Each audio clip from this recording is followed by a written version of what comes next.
Hello, everyone. Thanks for tuning in to this episode of the Creatives of Windsor Podcast. I'm your host, Anthony Shurdown, and today I'm sitting down with Dan from the Dan MacDonald Show on AM800. Hey. Dan, thanks for coming on. Oh, I'm so pumped to be here. I'm so excited. It's always great. It's always great chatting with you, so I'm excited, Yeah. It's weird coming here. I like just coming down your street. I actually thought, I was like, am I nervous? I'm like, why am I nervous? It's Anthony, and I do this for a living. I was like, stop, Dan. What the heck? So yeah, it's really, really cool to be here. That's actually cool. Really cool to kind of hear you say that. It makes me feel a little bit better because I'm always kind of nervous doing these too. Oh, so yeah. If you get nervous after all this time, then that makes me feel a little bit better. Good nervous. I think it's good. It means you care, right? Nervous/excited, just anxious. Oh, I can't wait to do this, but it's I want to go do it right, Yeah, no, that's how I feel about every time I shoot a wedding. I'm very confident. I'm not worried about anything, but I'm always so anxious the day before and leading up to it until I get there, and then it's and then you're good. Yeah, you're in your zone. Yeah. I had that last night. I did a little thing at the Capitol Theater for the Rosalie Tremblay tribute. Yep. And I was nervous, oh boy, the whole day. And then when I got there, it's this is great. It was perfect, happy place, Yeah, for sure. Yeah, because then you're just doing your thing. Yeah. I think you're right though. Yeah, it just means you care about. You want it to go well. Yeah, for sure. So what did you do there last night? What was it? Oh, it was I saw you at the statue unveiling down by the river. So that night at the Capitol Theater, we hosted an event with Tim Tremblay, Rosalie's son, who was speaking at the statue unveiling, and three of the people who worked with Rosalie. So it was Ted the Bear Richards. He was a DJ from back in the day. Pat Holliday, also a programmer, DJ on the Big 8 from back in the day, and Les Garland, who was the program director at the time with Rosalie. And he was fascinating too because he went on to be a co-founder of MTV, original MTV. And it's weird because the clock that they used for the hour, every hour in radio has a clock. They call it a schedule of when ads go and when you talk, when music goes. The clock for the classic CKLW Big 8, he liked it so much. This is how you knew it was a magic thing. When he founded MTV, he took the CKLW clock and based MTV, the original, the good classic MTV, around that clock. No way. Who knew about that link? You know what I mean? That was based here at CKLW from Windsor. That was the clock for MTV. That's super cool. Yeah, it blew my mind. So we did a little talk there. It was a listening party. We played music at the Capitol Theater, and then we just talk with these legendary guys about that era. We played R&B music from back in the day and how Rosalie crossed over a lot of R&B artists into the top 40. Then we played Canadian artists. Then we played rock and roll. Then we played pop. Then we played stories that never get old. And we played a song by, say, Kiss, and then somebody told how they helped break the song Beth by Kiss. We talked about Bob Seger, how she helped break Bob Seger. It was Elton John. We talked about, and it was listening and then storytelling. It was so much fun. So I didn't even have a script. I was let's just play music, and I'm going to ask you nerdy questions, and you guys have endless stories. That's all the night was. It was so much fun. Yeah, that sounds super cool. Yeah, it was really cool. When she was on the radio, was she in the same building that you're in now? Well, briefly. So she was the program director. So she was never actually a DJ even. She was just the program director. Oh, okay. So she was, originally the building was the riverfront. It was the old the CBC building now. Yep. That was the original Big 8. Then it got moved in the 70s to the building we're in now. So yes, a lot of it did take place in the building that I'm in now. So it's cool walking in there. Every day when I say, hey, you're listening to AM800 CKLW, when I say CKLW, a little part of my brain still goes I'm excited about this. Every day, every time I say it, I think I can't believe I'm saying those call letters. It's so cool to me. Yeah, that's super cool because I'm sure you grew up listening to. Oh yeah. Well, I stations. was just before. I was just after, I should say, the golden age of CKLW. It kind of ended in 1984. Mm-hmm. I was listening to the radio then. I wasn't really sure what CKLW was, but I just switched around the radio. But I was absolutely listening to a vinyl record called CKLW Solid Gold that my mom let me use. So it was all those songs. So in a way, I don't remember it, but I was still moved and inspired by all that music, if you know what I mean. Yeah, for sure. So yeah, it's just a huge thrill to me, being a kind of a small teensy part of that. Different radio station altogether now, completely.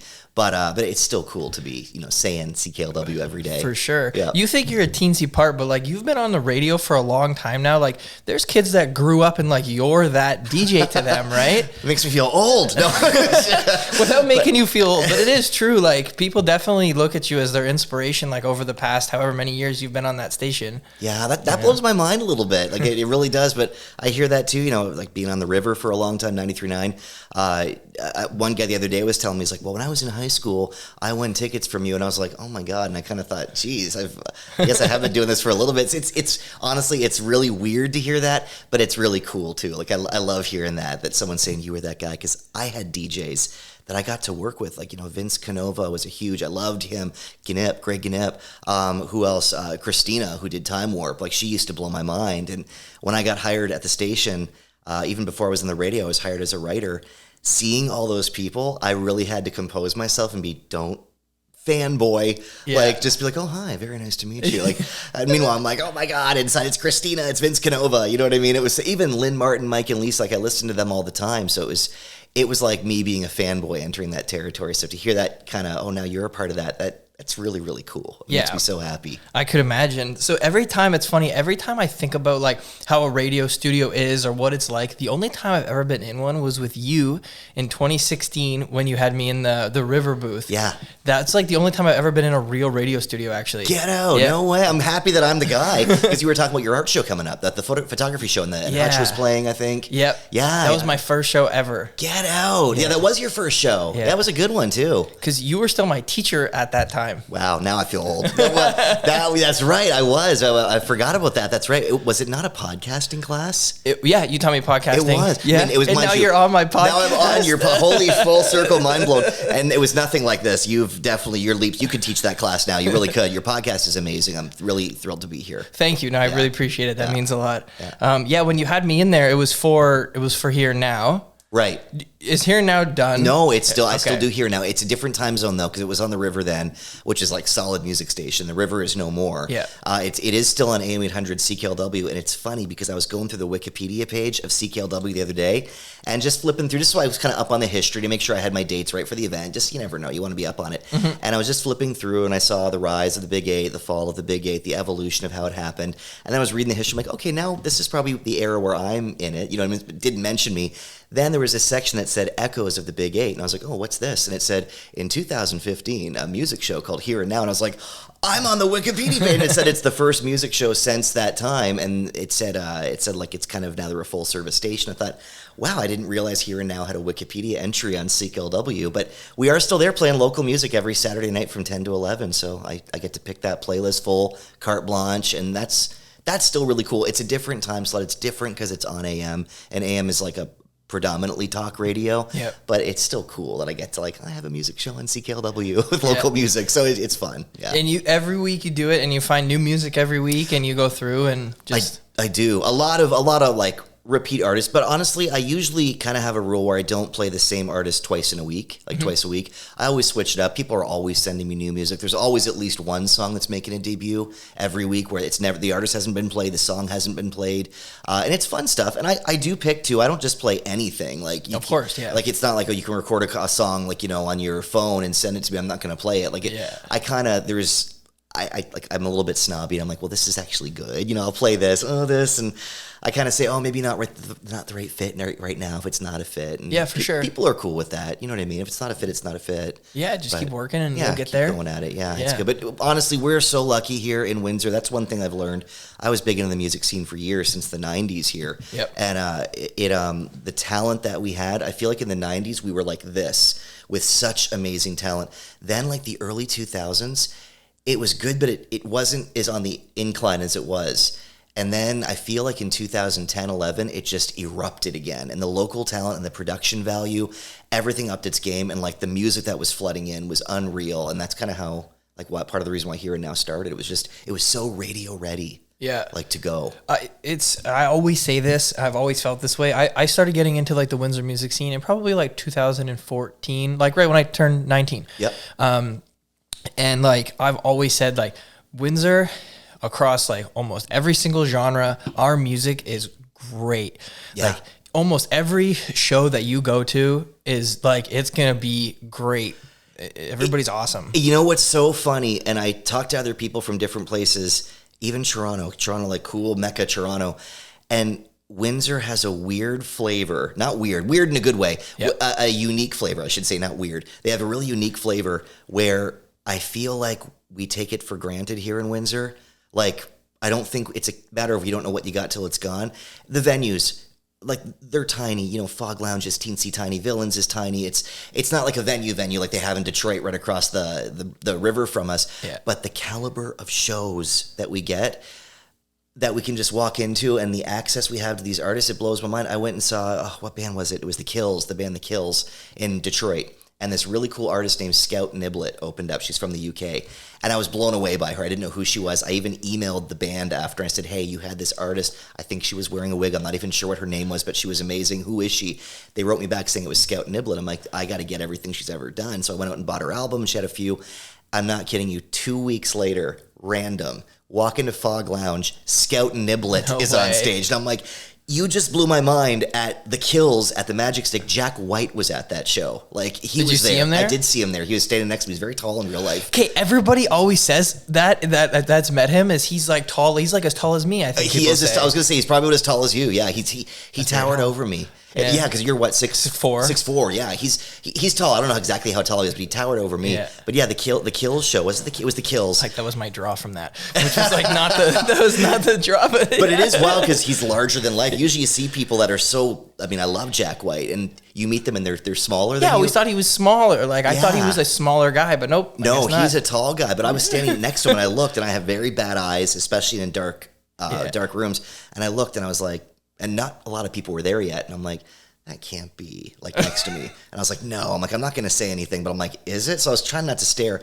And then my friend, I saw her kind of look, and she's like, Dan, is that Jack White next to you? I was like, no. And I looked, I'm like, oh my God, it's totally Jack White. Did you talk to him or not really? Very briefly. I said, oh, hey, I'm a big fan of your music. And I tried to play it really cool. Yeah. And he's like, hey, thanks. Then he kind of started getting swarmed by people as more people came. So he went to the back. And you can't, but the funny thing is, I look back in retrospect, The Kills, the lead singer, and I can't think of her name right now. He was there to see the band The Kills. He ended up recruiting her for his other band. And I'm trying to think of the name of the band. They had a song called Cuts Like a Buffalo. Oh, it's going to drive me nuts. That Jack White's in? That Jack White is in with the lead singer from The Kills. And I wonder if that was kind of the early stages of the band, because they were not a thing. Oh, Dead Weather. That's what, thank you, Dead Weather. I was drawing a blank. Is he the drummer? No, he sings in that. He sings and she sings most of the songs. Okay. They sound great together. They harmonize beautifully. But I wondered, I'm like, after that, a few years later, the Dead Weather album came out. I'm like, I wonder if that was a kind of getting to know you type of thing, that he was there. So it was cool to be a part of that. Yeah, that's so cool. If I saw him, I don't know, that'd be... Oh. In my opinion, like, he's like this generation's like #1 rock star. Oh, I agree. He's so talented. He's seeds with music. But it's so neat, like, you know, seeing Scout Niblet at that show where she blew my mind, and then walking into Fog Lounge, and there she is with 8 people in the audience. I mean, there should be more, but at the same time, I was like, how amazing is this that I can sit and have a drink with her after and just chat with her a bit. And it was just, I thought, man, we are so lucky here in Windsor, A, that we have Detroit to go see shows like that, and B, that we have places like Fog Lounge and people who are super passionate with good taste in music who bring in these bands with all the fanfare, and we have access to them like that. Like, we're so spoiled. Like, we are, and I don't think we realize it. Like, if she played Toronto, it would have been this big thing. And we're strange about our live music. I don't know what it is, but there's a different flavor here. There is, for sure. Yeah. And a big credit to Tom for everything he does, bringing in all these people, and just like so many amazing people that played at Fog. I know. Like, it's unbelievable. And you never know what you're going to get there too. And it's almost like, it's like, is that happening? And it's just like, so like small, just like a post on Instagram. And you just like, you're like, is that serious? Like, he's had band, like I saw this band from Japan there, and it was like one of the craziest shows I've ever seen. And it's wild. It's great. He, when he was on the pod, I don't remember if he told me this on the podcast or if he told me this when we were just hanging out, but he, cause Tom loves basketball. Yep. And he went down to New Orleans and he was playing basketball with these guys. He just went to a basketball court and just started playing street ball with these guys. And they're like half his age. And then, but he's really good. He's kind of like, you know, people don't think he's going to be good, but he's pretty good. So anyway, he's playing, and this guy comes up to him, and I guess Tom told him he owns a bar and he has shows. And this guy came up to him and said, I'm a rapper. And Tom was like, oh, I can't wait to hear this dog shit. And then he showed him he was really good. And then Tom brought him to Fog. I love that. That's, I went to college with Tom. Really? Believe it or not, yeah. Did you guys take journalism at St. Clair too? We did. It wasn't at the Mediaplex. It was on the main campus. It was very, very different. But yeah, he was 1 year ahead of me. And we took journalism together. So he was I knew him, didn't know him super well, but we knew each other. Yeah. And we kind of had things in common and stuff. And then obviously, he opened Fog a couple years. I think he was doing a magazine for a bit too, but I might be wrong with that. Maybe not. Maybe. I think he was. I think so. But there was something there. But then all of a sudden, I heard he was, because I used to go to the building Fog. It was Eclectic Cafe. When I was in high school, I was going there. Yeah. And then it was a place called Lift Lounge, and then it became, was it a place? No, I think then it was Fog after that, and probably close to 20 years. Yeah. It's got to be 20 years or 18. It was no, I think it's 20. Oh, now I feel old again. But it's cool. I've been literally, that space is so cool, and I got to say, all the incarnations of it, like Fog, is just it's everything it always was, all rolled into one, and even better. It's so cool. I love that place. There's a band from Toronto, and now I can't remember, the Cherry Garcia band. I think that's what they're called. Cherry Garcia, yeah. And when they go, I like to go to those shows. Yeah, they're fantastic, yeah. They always play my favorite Dead song, too, which is Brown Eyed Woman. Oh, sweet. Yeah. Nice. So yeah. I always go because they always play that song, and then it's just great to hang out There's just shows. something about Fog. It's very cozy. You just feel at home there. I love it. What are some of your favorite local bands that are currently still putting out music or playing shows or doing stuff? Oh man, that's raw. That's I don't a want to hard put you one. on the spot. No, it's all good. Well, it's funny because some of my favorite local ones have gone on to do really amazing things. Somebody I bumped into at Open Streets, Windsor, was Flowerface. Oh, and I was watching. Was she down there? She was down at. She wasn't. She was just kind of browsing around. I'm like, Yeah. oh my god. And she's in Montreal. She's signed to Network record label, and she has a new record coming out soon. And I can't really say much more than that. But I watched her since she was 14 years old, making bedroom tapes in her room, just home, do it yourself DIY recordings. And I knew her dad because he worked at the radio station I worked at. He was one of the producers for 89X. And he said, hey, you like music, Dan. What do you think of This Is My Daughter? And she goes by Flowerface. And I gave it a listen. I thought, this is awesome. Yeah, she's stupid good. So good. Yeah. She totally blows my mind. She's fantastic. Who else do I like? I haven't seen them play in a long, long time, but Border Patrol. I love Border Patrol. Yeah. They're one of my favorites. One of the first bands I ever played on Here and Now is the Bluestones, and they're doing amazing things. And I'm not just saying this because you're friends with them. The Bluestones? I don't know them. They're I know of them, but I don't know them personally though. Right, super nice guys. And I remember they came on and played the Wine Fest one year, and they came on the river. I was broadcasting live from there, and I said, "Okay, get on the radio with me. It's really cool." And they were just up and coming, and such nice guys. And I watch them on Instagram. The way their numbers are just exploding. They're touring all over the world. The crowd is so into them. I'm so over the moon proud of them. They're amazing. And these guys, I'm not just saying because they're your friends. Hutch. I think Hutch, we used to play them on the river. I was a fan before Hutch, before the river, when I used to listen to Hutch. Yeah. And they blow my mind too. When they play live, they are so tight and sound so good. They're one of my favorites to see as well. They're one of my favorite bands to see live out of any band I've ever seen live. Me too, arguably. I've seen a lot. That's a big statement, but it's true because they're so good. Yeah, they always kill it live. I've gone to almost every single one of their shows since 2015. Yeah. They're in Banff right now. They're doing an out west kind of little thing right now. Oh, cool. Yeah, they're so nice and funny, and I'm proud of them too. They're just one of those bands that you have to make it. You're so good, people have to hear your music. Yeah. They bang on, they know their sound, the production is always on point. Live, their timing, love them. Their timing is so crazy. So at their release show for their last album, Home Run, which was a year and a half ago now, it was the last song they did an encore, and we were in a mosh pit, and I picked up the lead singer of Abide by the Few. Oh, no. When I picked him up, one of us hit the plug, and we unplugged the amps. Oh my God. And somebody grabbed it and plugged it back in, and it was dead on. I don't know if it was us that unplugged it or whatever, but when it came out, it was so tight that everybody thought it was on purpose. No way. Even my best friend was like, I don't think you guys unplugged it. I think that was on purpose. That was part of the show because it was so burp. Sash came back on and it was everybody was ding. It was right where they were. And then Sash was on the podcast and I talked to him about it and he's like, no, it wasn't on purpose. We didn't. Those things, at least it worked out. That's actually a cool story, but that's amazing. Oh man, that's wild. That's funny that you brought up those two. So out of all the local bands, which I love a lot of them. The ones that I listened to for years and like know the words to most of their songs is Flower Face and Hutch. Oh, get out. No way. Yeah. Oh, cool. I was just listening to Flower Face's last album. I have it on vinyl, A Shark in Your Water. And it's so good. Like, it's just, when you listen to it, it's so amazing. And she's outdone herself with every record.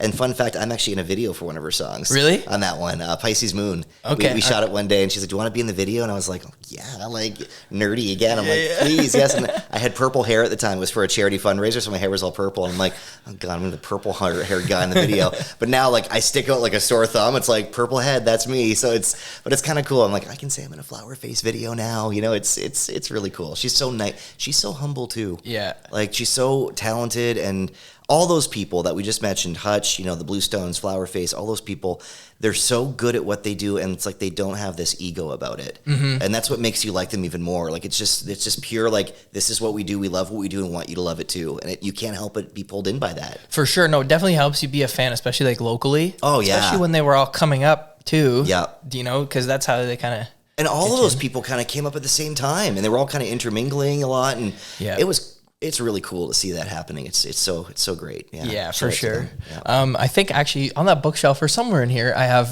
her CD Baby Face or Baby Teeth. Baby Teeth, yeah, with her signature in it. I forget where it is. Oh, it's a great record too. Yeah. It's just so cool seeing those songs like evolve and grow and what she puts out. And she used to sometimes send me little like snippets of songs on Baby Teeth, especially like, hey, check this out. What are your thoughts? I'm like, my mind is blown. Like, I almost feel like I'm being fake because I'm gushing so much to her. I'm like, she's gonna think I'm faking it. Like, you know, when you're like, you get a present, you're like, I like it. You're like, oh, do they think I not like it? Like, it's like that with her. Yeah, but it's real. It's like, I don't want to gush too much. So I'm like, but she's so good. Yeah, she blows my mind. She's one of my favorites easily. Yeah.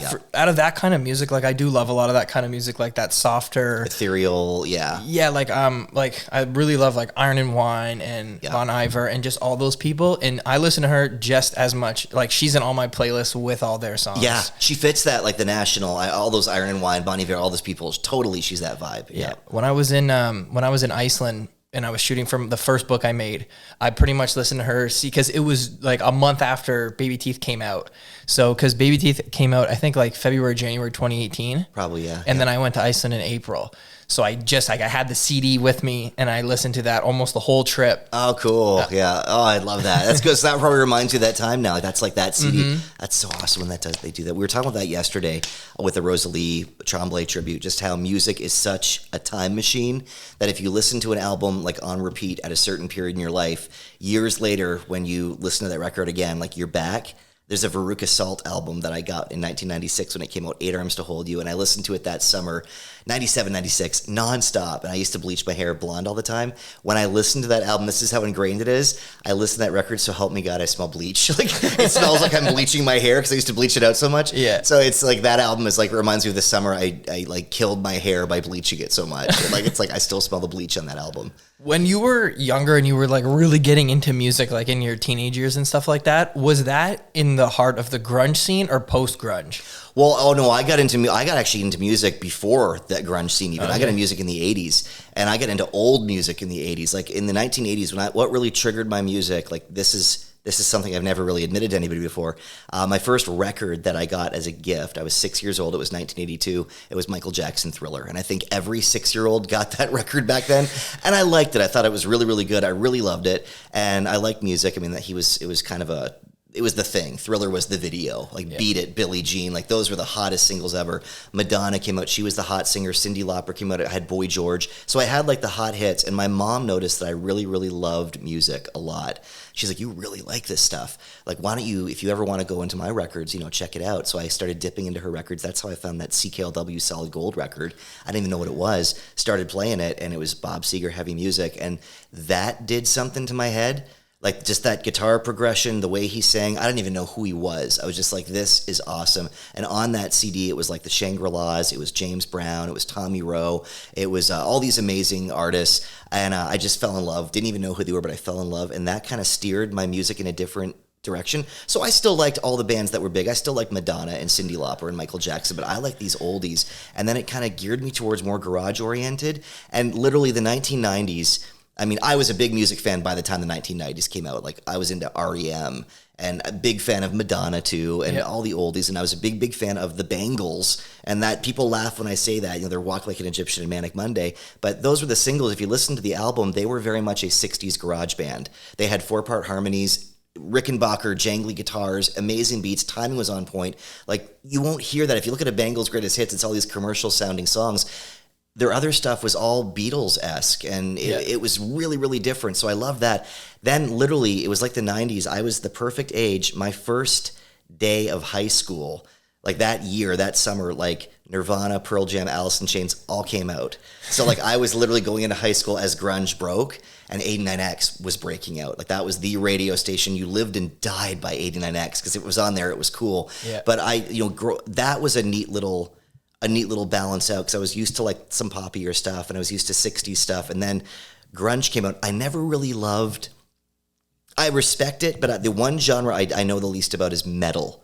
Okay. I like loud, aggressive music. Metal, I just don't know a whole lot about it post any genre. So when grunge broke out, it kind of gave me that little fix that I think metal the itch will scratch in some people, but I finally had this aggressive, loud music. I'm like, oh, this is kind of poppy. It's like, it's not remotely douchey. Not that I think metal is douchey. I'm not saying that at all. But it had this weird little artsiness to it that struck a chord with me. It had a weirdness to it. Like Jane's Addiction came out then, and I was like, this is so weird and wild, and like it's rock and it's metal and there's these crazy weird solos, but he's singing this high-pitched voice and they're wearing like crazy makeup and costumes, and the Red Hot Chili Peppers were like, who are they even? Like these are just weirdos. Like they used to come out in glow paint, and like it was a really cool alternative scene to come up with that. And for sure, it was just a great wild time, because it became popular.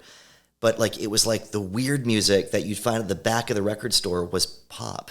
Like that was what was dominating the airwaves and fashion and dictating all this stuff. So it was like, it was very, very progressive too at the time. Like it was very effortless. It wasn't preachy, but it was super feminist without saying they were feminist, but it was. Yeah. It was very, very like queer. Like Red Hot Chili Peppers used to make out with each other. Like Nirvana, Kurt Cobain used to come on a dress. Like, and they were just REM. Like it was just very, very artsy. And there was Sinead O'Connor, who had the biggest hit in the world at the time. So who's this crazy chick with this voice with the shaved head who's ripping up pictures of the Pope? Like it was bedlam, but it was just so like, it was so fun. It was such a fun time to be in high school while that was happening. And I could imagine. So it was really cool. And I dressed the part. Like I had like the long hair that was part of the middle. I wore Doc Martens. I wore like a plaid shirt. I sometimes wore a Madonna t-shirt under my plaid shirt. But it was a really free for all. Music was music, and it was a really, really good time. There was no even though there were genres, like grunge was such a thing, I think for a lot of people, so much of it blended together. A lot of people who loved grunge loved Prince. Like Prince wasn't remotely grunge, but people respected him. Madonna too. I got to bring her up. She's one of my favorites as well. She, in the early 1990s especially, she was very dark. She was very sexual. She released a book that was like borderline porn. Like what pop star does that? Like full frontal sex everywhere, like, and dark sex, like New York sex club kind of sex. This is Madonna, like the Material Girl, teeny bopper. Like, how crazy are you? You released a sex book? Like what? So people really like, it was everything was kind of like tainted with black lipstick and like dark glitter. Like it was just a weird glammy time. Like glam rock in the 70s probably compares to what was going on in the 90s. It was just bedlam. It was great. Yeah, they always say like things come back around and do a little different. I think what's special about grunge is, like you kind of said this too, is it was like really like heavy music, but it was very like feminist and queer. Totally. And just like they had all these messages, like Kurt Cobain and Eddie Vedder weren't like these like rocker, like hardcore. They were like very stars. Soft, like they were very soft guys. It was like a gentle revolution, a gentle, loud revolution. Yeah. It was great. Like, I love that. There was no like, poetic. Sex, drugs, and rock and roll. I mean, there was a little bit of that, but it wasn't like that. That wasn't the thing. You went there to really listen to the music. Like, there was a respect to it. Like, it was cool. But it was, I think on the inside of Kurt Cobain's, one of their Incesticide, he says, I think if you hate women, I'm going to paraphrase it, like women, gay people, or black people, like fuck off and don't buy my record. Yeah. And I was like, seeing that in like 1995 or whenever that came out, that was so neat to see. Like, it was like, he didn't care if you didn't buy his record. Like, screw you if you're a bigot. You're not for me. I don't want you at my show. Like, F off. Actually, I think he used the word bigot in that thing I think he did, yeah. I kind of paraphrased that, but it was great. Yeah, it was a really, really fun time. And And it's ebb and flow, right? Like, I think the 60s was really cool, too. It was politically charged. It was probably, and this is horrible, I'm not endorsing it, but it was probably a bit drug-fueled as well. I mean, we lost half those people. You know what I mean? A lot of them are no longer here. And you think back to the 60s, like the big ones, like Janis Joplin, Jimi Hendrix, all those amazing people. A few of them lived to tell. You're like, how is Courtney Love still kicking around? You know what I mean? Like what she's been through. Or Mick Jagger just turned 80 last week. Yeah, the Stones and all them. Like it's wild seeing that, but it was just such an interesting artsy time to be around. It must have been so weird back then. Like Keith Richards and Mick Jagger are still alive, but like Brian Jones died when he was 27. Yeah, it's like 100 lifetimes away now. Think how much it's changed. You like, know? Yeah, and they had they lived these whole careers without the person that he was like the leader of the band originally. Yeah. And he's been dead for a million years now. It's a new band basically. Yeah. Like, so yeah, no, I can't even say I miss it because, the music lives on forever, but it was really fun in the 90s being a teenager, and I got to be in my 20s, and like I turned 20 in 1997. So like I got to like go to bars at that time, and it was really, really neat. It was cool. Yeah, that would have been fun. It was fun. Yeah, it was very bad seen on TV, like a lot of 90s cliches, a lot of girls with flowers in their hair and people smoking clove cigarettes in bars reading poetry. Like it was at what is now Fog Lounge. I used to go there with my friend Sylvia. We went to the prom together, and she was very much like the typical bleach blonde pixie cut girl, and she had this accent, and she like smoked clove cigarettes, and she's like, she had a Polish accent, you have to come to this place. We went to what is now Fog Lounge. It was Eclectic Cafe, and she took me there for the first time, and she liked really great music too. We kind of bonded over that, and it was just wild walking into that space because it was kind of a coffee shop. You could order alcohol, but a lot of people went there just to have coffee when it was Eclectic Cafe. Yeah. And we sat there on the table and talked about music all night, talked about PJ Harvey and David Bowie and people like that. And it was just a neat little place to collect. And I love that Windsor still has that hub in that building, in that space. In that same space. Yeah, it's so cool. Yeah.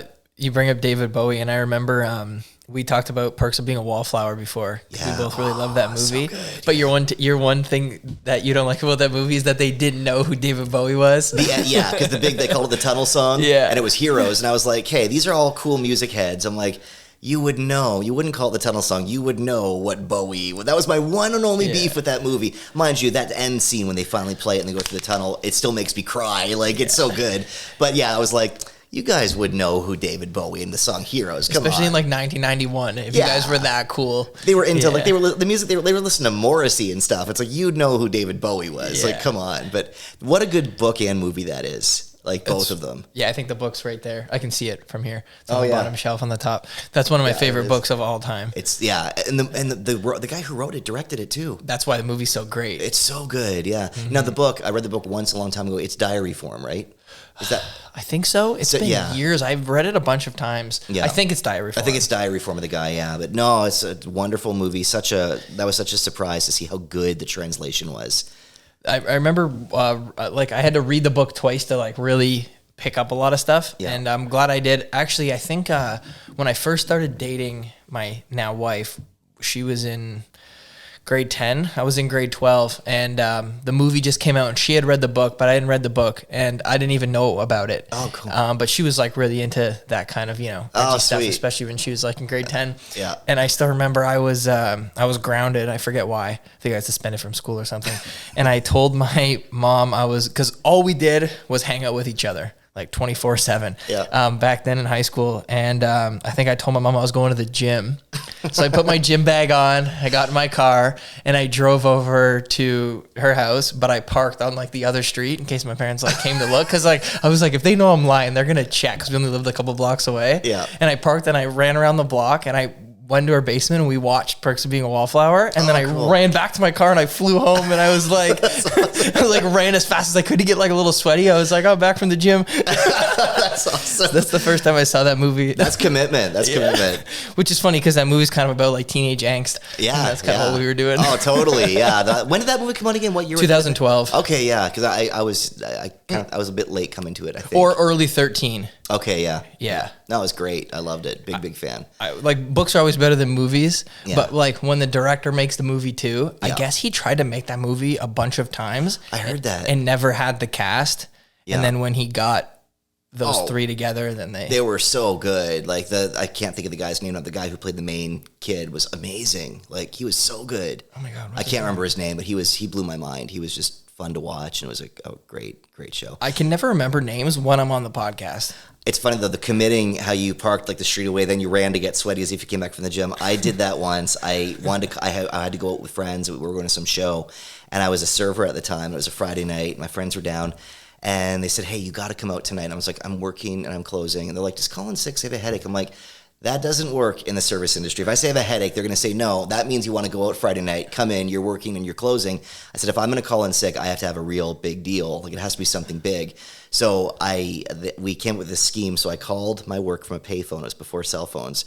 I said, hey, you guys, I'm literally at a payphone right now. I'm in the ER because I fell and I hurt my wrist. I don't know if I broke it, but it's swollen. Like I might have just sprained it, but it's going to be a while. I'm so sorry. They're like, oh, they didn't even question. They're like, no, do your thing. Stay at the hospital. You're at the hospital. I can't argue.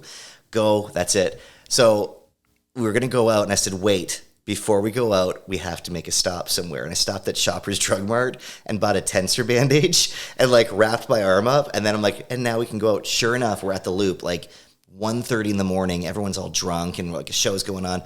Who walks in but my entire staff? No. And they're like, you did hurt your arm. They're like, because I saw it wrapped up. And they're like, we thought you were lying. I was like, you guys, would I lie about something like that? I had to wear that damn tensor bandage for 2 weeks. Serving tables, because I had to commit. I'm like, it's not broken, it's sprained, but I gotta like keep pressure on it and like keep it tight. So, and then I'd forget to, and I'd be like grabbing trays with it. I'm like, oh God, my arm. I was like, I'd forget, you know what I mean? Like, I'll take these plates. Dan, your arm. I'm like, oh God, it's okay, it's getting better. But I committed that damn thing for 2 weeks. So like, I relate to you when you said you ran so you were sweaty. Your mom would think your parents would think you were sweaty at the gym. No, that's worth it. You got to do stuff like that when you're a teenager. That makes the whole story, you know. Right? I wore that tensor bandage out, and I had to hide it from my parents too. I had to come home and take it off in the car. Yeah. They'd be like, oh, did you hurt your hand? Like, no, I lied about hurting my hand so I could skip out of work. Like, that's not a good look either. Yeah, so sure. it lived in my car. I'd wrap it up if I went out. And I used to, like, if I went to the mall, I'd wrap it up too, because if somebody sees me, right? So, that was an all for one night out Friday, the things we do to go out. Yeah, especially back then when you were a kid. You're probably underage too. Oh, probably. Oh, yeah, for sure. Yeah, definitely. I want to ask you a couple things about, like, I guess your, like, journey in radio. Yeah. So when did you start in radio? Because like there was no podcast back then. No. 2000, CJAM. I was working for a Room magazine, and I was in college, and I met a guy there. Long story short, some of it was linked to school, but most of it, this is how it happened. And I've changed this in the past, but I've kind of shortened the story and abbreviated it. This is what happened. I was working for Room magazine, writing some features for them. I don't know if you remember Room magazine or not. It was like an independent alternative magazine. It was really cool. And they had local features. They had a lot of band listings, band features, a lot of Detroit features. It was just a fun, cool, like independent alternative magazine for arts and music. So I was writing features for them, and a friend of mine he wrote too, and he was a listings editor. His name was Trevor Klundert. And we had really similar taste in music. And he said, hey, would you ever consider like going to CJAM and doing a radio show? I said, yeah, that'd be great. Like, that'd be so fun. Like, I've always wanted to do that, but I didn't know how, you know? And he said, let's do it, because there was a Room radio. The magazine had a radio show that the editor and publisher used to do. Okay. Kind of like a radio version of Room. It was volunteer radio, right? It was like, but they did that. And he's like, no, we can do this. It's got to pitch a show. So we pitched this show called Girly So Groovy. And it was taken from a Pixies song, like Debaser is the song. There's a line, Girly So Groovy. And it was you had to have kind of a shtick or a spin to your show. Like, you can't just play whatever I want, play music.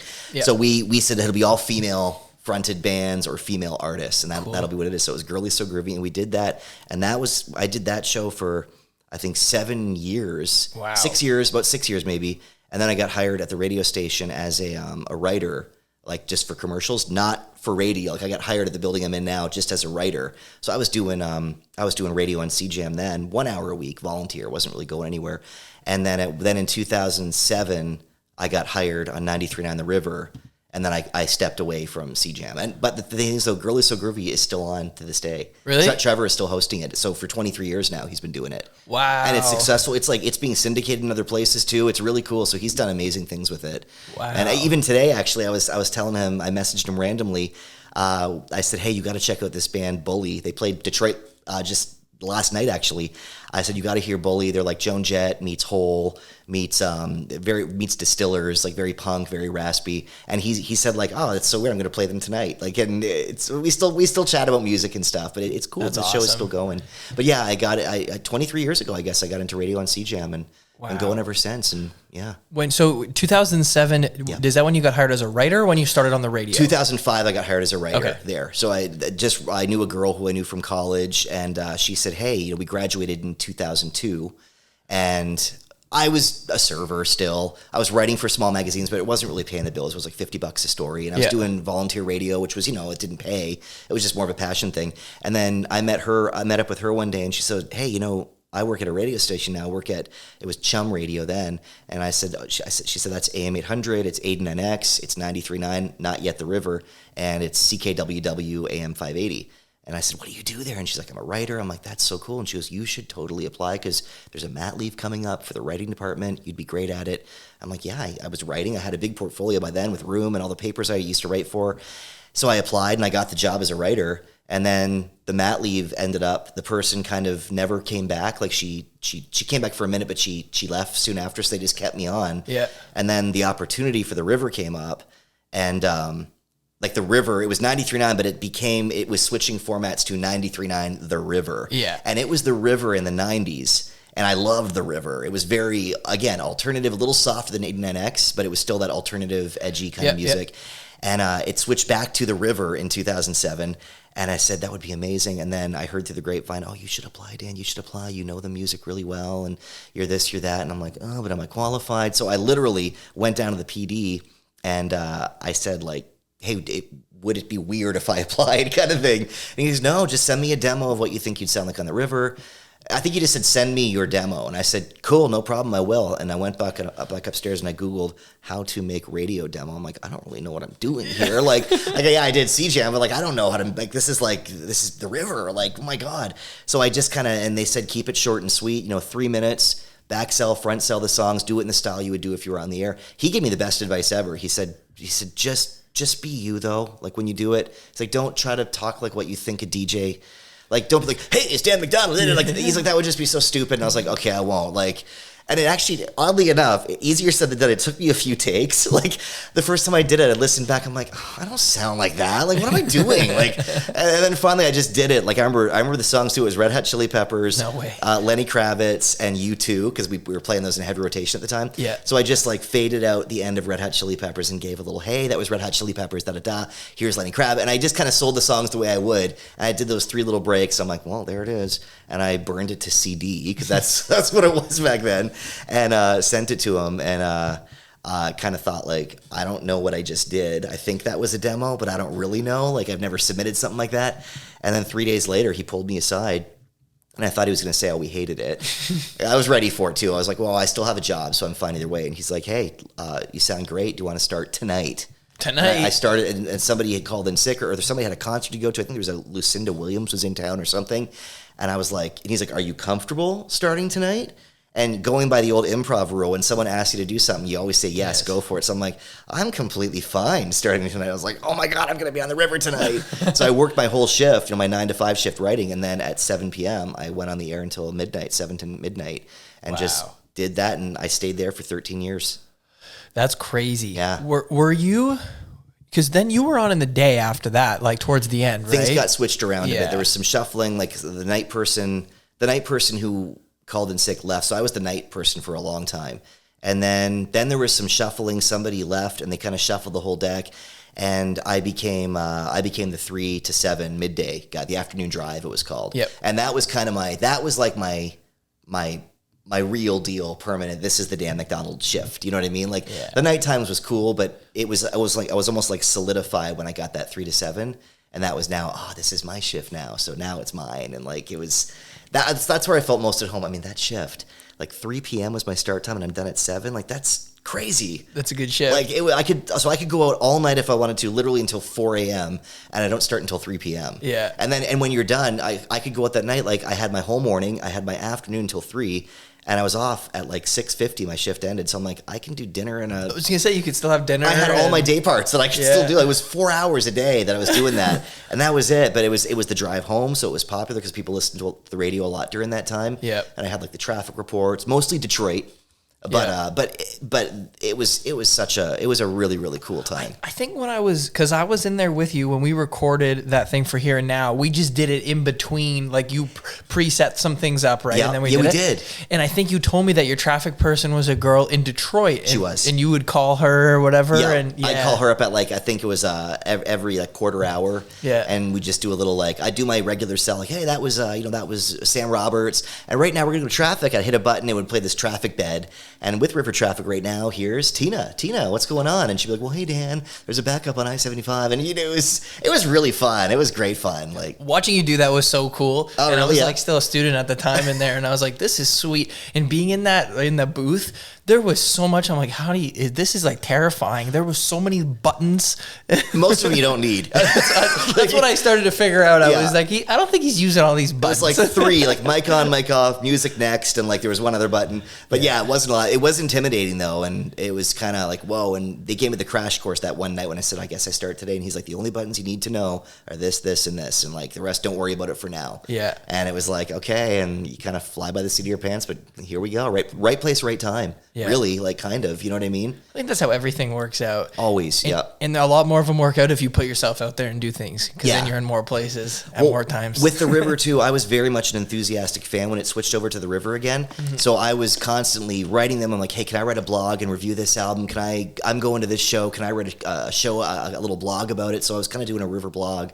So when a position came up for hire, they kind of like, well, Dan, you're already kind of a little presence with your writing. So like, it kind of was just a neat little fit. Like again, right place, right time, but also putting yourself out there, like you said. Yeah, for sure. Because like the guest before you that I had on was Tori Roovers from the Mix. Yeah. And she was just she took journalism too, and so did I, and so did you. And she was a couple years after me, and she would do like one of the internship I think she had was you would go to the booths. Oh, like the A team or the street team or whatever it is. Yeah, the street team, and then she did it through the summer. And then she got a job, and then it was her job, and she would go do it. And she said she loved doing it, like the summer booths or whatever. And then I think she said they were looking for somebody, and they said find somebody that's like Tori. Like they wanted somebody with her personality, and then they asked her to apply. That's awesome. And she got it. See, so and her personality, she's wonderful. She's amazing. She has such a great voice and such a great warm personality. She's perfect for it. Yeah, it's cool how that happens just from. Well, it's so funny in a roundabout way. It's totally full circle because I'm pretty sure her program director is the guy who got me on the radio was Fat Matt. I think she said that. Yeah, so that would be the guy who like, hey, can you make me a demo? Sure, how to make demo? That was him. Like, no way. And he's a legendary. He's somebody else I fanboyed over when I got hired there. Like he was a classic 89X voice. So I used to listen to him all the time. And when I met him, another very, very tall guy, I was like, oh my God, like it's Fat Matt. But I was like, hey, what's up? Like trying to be all cool about it. Like, oh, I'm not fanboying at all. But it was really neat having somebody I grew up listening to. Not grew up, but like someone I really looked up to, literally, because he was very tall. but I loved his taste in music. I loved his delivery. He was very relaxed and he didn't talk down on the air. And I just liked how like listening to him, it was like I had a lot. I felt I had a lot in common with his on-air persona because he'd give little tidbits about the music and like I liked that style and he was somebody I looked up to along with Christina on 89X and I loved somebody else. She's still doing radio too, Ann DeLisia on WDET.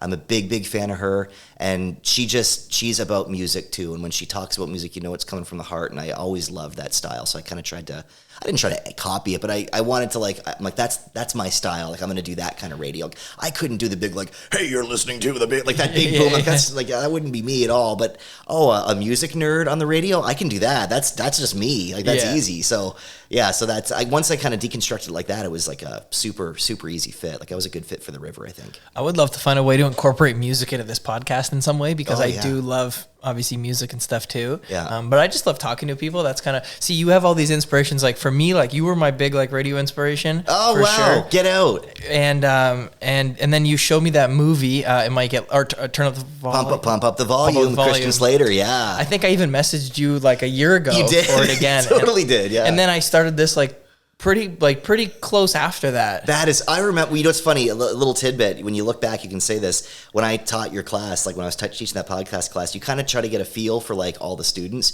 I remember there was a handful, there's some who I'm like, I'm never going to connect with this person. Like, they'll be fine, they'll be just fine, but I don't think we're ever going to have like any kind of like connection.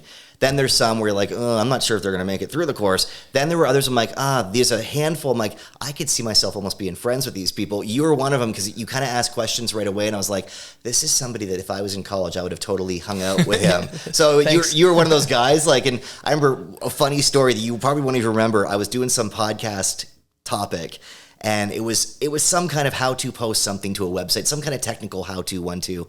And everyone was kind of watching. I was going through a PowerPoint, and then you raised your hand. I was like, oh, yeah, what? And you're like, hey, what bands in the 90s did you really get to watch? I was like, shit, man, he's not even listening to my lesson. But at the same time, I was like, let's talk about music. So I think we had this little round powwow of like talking about music, and we just kind of chatted it out, and it was fun. I was like, well, this is an easier conversation. Let's just go with this. But I don't know if you remember that or not, but I was like, this is actually hilarious that I tell that story sometimes. I do remember talking to you in the middle of class about like all kinds of things that like we were, I guess, like kind of both into, and just like picking your brain on stuff. Yeah. And I remember when we brought up Pump Up the Volume, and you kind of took it. You're like, can you like write that down, like whatever that movie was? So it's cool that you're doing this. I think it's really, really neat. I've seen it a few times now. It's great, eh? Yeah, like it is great. It's aged well too, because it was very. I mean, that was the '80s, that one. And the soundtrack was incredible. Yeah, like that was a big influential movie for me too. The ending's great. Yeah. Oh yeah. Very. Yeah. That movie is like so, like I don't know. Cult, I guess. Like it's like you can't even find it. No, it's how hard it was for me to find that movie to watch that day. Yeah, I had to stream on some like random website, and then I got it. I was like, I'll buy it. Yeah, I wanted to buy the movie, couldn't buy the movie. Oh wow, that soundtrack was a big influence to me too. I discovered a lot of music through soundtracks. Like soundtracks were great. There were artists that you wouldn't have heard of before. It's like, oh, who the heck is this? Like I'm gonna buy all their albums now. Like in Pump Up the Volume was one. There was Pixies, which Girlie So Groovy came from.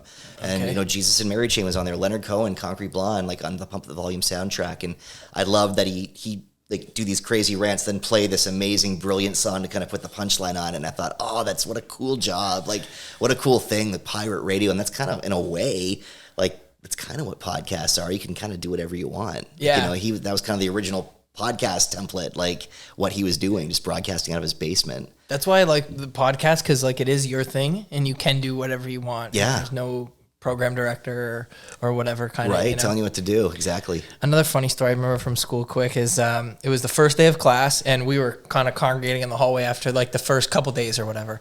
And we were talking about classes, and we're like, that class is going to be lame, or like this, I don't know, but like this teacher. And I said, I'm really excited for Dan. He seems really cool. And you turned a corner and you're like, thanks.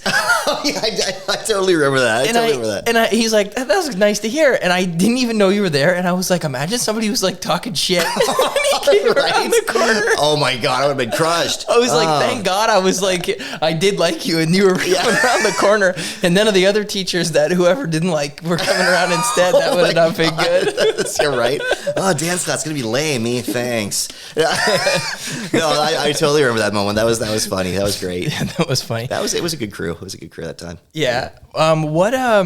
When did your show, your namesake show, come out and start? 2019. So that was another one of those moments where Lynn Martin, who had that role for a long time, she was on the radio for 40 years, and I loved her. She was a big influence to me too.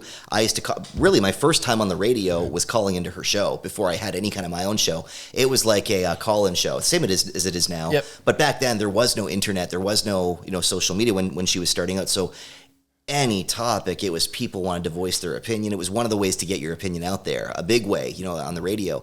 So I used to call into her show all the time just to kind of give my 2 cents if it was a topic. So I loved her show. I listened religiously every day. So again, she was somebody else I fanboyed out to when I got hired there. But I was very happy with my spot on the river. And then she came into the studio one day and said, I'm going to be retiring in the fall. This was in summer of 2019. And she goes, what are your thoughts? Like, do you think you're going to apply? Because they're going to be hiring and your name has kind of come up. And I thought like, wow, like for that show, like that's the show that I listen to. And for like, I kind of gave it some thought, and I initially thought, you know what? No, it was a firm no. I'm like, I love the river. The time is amazing, 3 to 7. I love the music. I know the music. This is my happy spot. I'm good. And I was a firm no. I was good with that. Literally the eve before the deadline to apply, the night before. Talk about right place, right time. I went to go see Massive Attack at Masonic Temple. This is how I make my decisions. Because I was a firm no, it's not happening. I went to see Massive Attack, and they were amazing. We were front row. They did the whole Mezzanine album from start to finish, so it was very 1998. They even played 1998 music before the show, so it was the whole theme of it was 1998. And at the very end, it was a mind-blowing show. Everything went down. They had this screen that came up, and it said, ... and start imagining your future. And then like it blacked out, and I was like, whoa. And I was like, oh my God. And like literally it hit me. I'm like, I'm applying to the job. And No. like, I was like, that's a sign. I don't even believe in signs, but like I was like, something in me clicked, and I was like, I have to apply to this. So literally that day, that was the deadline. The next day I made up my resume, my cover letter, submitted it, and boom, it went from there. So I got hired in, it'll be 4 years, November 2019 I started. Wow. And and it was That went by fast. It went by really quick. Well, COVID happened like 3 months after I got hired. Did that affect it? Yeah, it was horrible. Like, it was literally the worst. Like, I hated doing it from home. You just didn't have the things. You couldn't go in either? No, I couldn't. So they set me up with like a setup not unlike the one that you have, but like this is amazing for podcasting. I'm so jealous of that thing that you have that. But for live radio, there was a weird delay when any caller called in. It was all live. I had all these cues to hit. I had to message with my producer via Messenger on my Facebook on my phone, and I was like driving blind. And when I'd ask a question, the person on the other end of the phone wouldn't hear it until like 6 seconds later because there's a delay. So I think they wouldn't be talking. So did you hear me? Then they would start talking. We'd be talking over each other, and I was like, I hate this right now.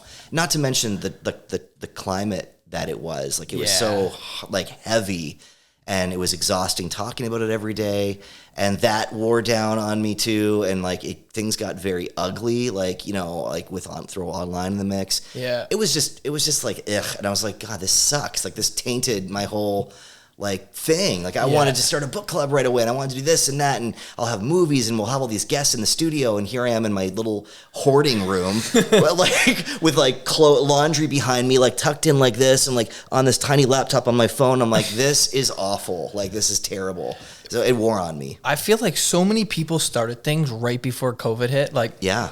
for me, so I built this space. Amazing, by the way. Thank you. So I came up with the idea to do like a separate building, and I started that in July.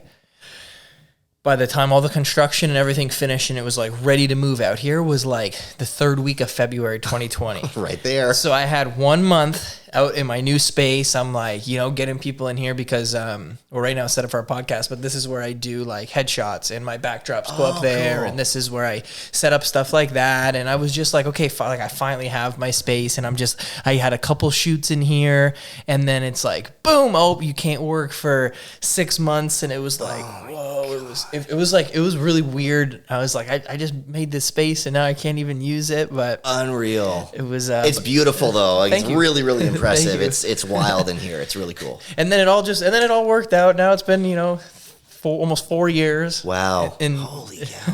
3.5. Yeah. But yeah. And it's just like, I don't know. I feel like I forgot about COVID a while ago now. You did? You feel like you forgot? Yeah. I like to think that too. I don't even say the C word on the air anymore.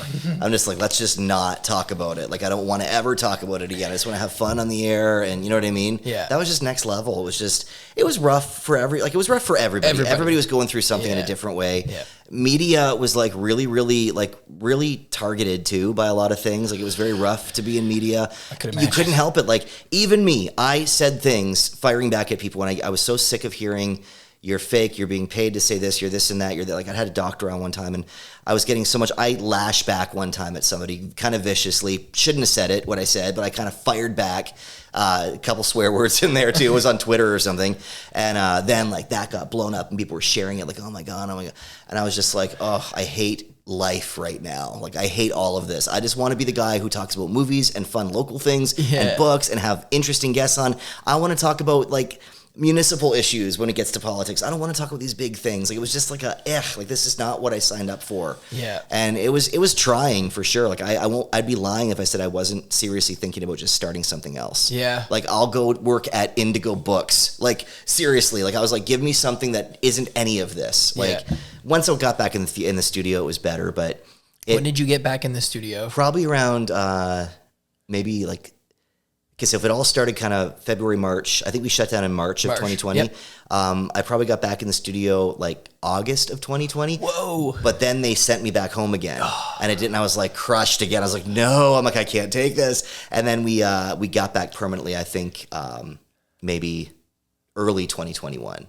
Okay. And I've been back ever since. And you never, So, even during, because like 2021 was still a brutal year. It was still really you bad. stayed at work the whole time. Wait, no, I'm getting mixed up. No, I was out for a long time when they sent me back in 2020, and I think it was closer to fall of 2021 when I got sent back to work. Because it was bad in 2021. You're right, too. it was. Yeah, I got my year. So it was closer to 2022, but it was still 2021, but maybe September of 2021 that I got back in. Yeah, because they finally opened the borders in November 2021. Right. And the day they announced that you could go to they announced it like 4 weeks early. You can go to the US and come home with a test. Right. And not have to quarantine in 4 weeks.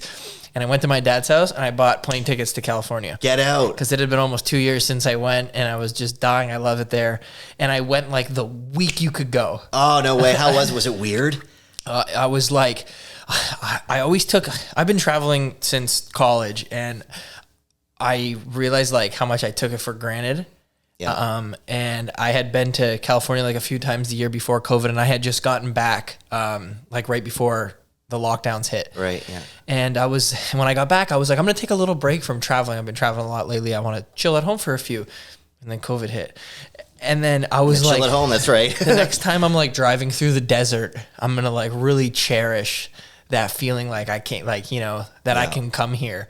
And then I went out there and I did. And then it's funny because 2 months later in early 2022, we were on a whole other I was like, I've already traveled the States again and we're still locked down. And I was like, this is crazy. It was so weird. It was so weird. Yeah. I didn't even bother. Like when there was the whole testing thing and all that, like I was like, I'm not even crossing again until like I get, like it's kind of back to how it was. Yeah.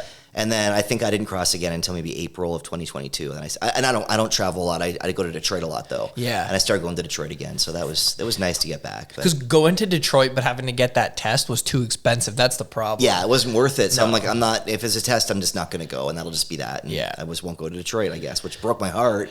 But it made me like you, like that's cool driving to the desert. Do you do that alone? Yeah. That's got to be amazing. Yeah. I've done it with my dad. I've done it with my friends. I've done it with my wife, but I have done it alone. Yeah, there's something about traveling alone. There is. Like, yeah. I don't know. Like, I love traveling alone. But I love traveling with other people too. I guess it depends what I'm doing. Yeah. I think if I wasn't a photographer, I don't think I would ever travel alone. But I'm glad that it forces me to travel alone because like that feeling of traveling alone is like unmatched unless you've done it. Yeah. Well, I'm not a big traveler because I'm terrified of airplanes, but California is my number one place to go. That's where I need to go to California. You've never been? I've never been. Wow. And I need to like do some kind of, I don't know, like epic road trip there. It'd take me a couple of days, but it's literally on my list of things to do is go to California. But what I love doing as far as solitude is hanging out in Pelee Island. I used to host a festival there that they would do called the Unplugged. Yeah, Island I remember Unplugged. that. Great time. And I used to go there quite a bit alone. So, you know, I mean, you're with all these musicians and there's all these people and it was great. But like when everyone kind of went to their thing, I was alone and it was really cool being on an island with just like a bike or a scooter and just being alone. And like you're on an island, so it was very solitude. Your phone didn't even work half the time. No, your phone does not work out there. It was just like I am so isolated and cut off, but it was neat. Like it was just you're only in your head, you're only looking at the sky, and there's no light pollution. It's like not a cloud in the sky. It's beautiful. So I kind of cherish those little moments being alone on Pelee Island. I love traveling alone. It's nice. I feel like I get really inspired when I travel alone too, especially like in the travel process. Like I'm sitting on a train alone or in a plane alone or in a bus. And then like that's when I did my Iceland book, the whole like prologue, I wrote that on the train on the way there. It was like a really rainy morning in April, and I was just sitting on a train next to a window, and there was like water running down it, and I just wrote. Oh, it's for awesome. a few hours and like, yeah, stuff like that. Oh, it's so good. You can't even plan it, you know, it just kind of happens. It's like, this is that moment. Yeah. I love stuff like that. I catch myself like just noticing too. Sometimes you do that. You, like you said, there's rain down the window and it's rainy. It's this moment in time.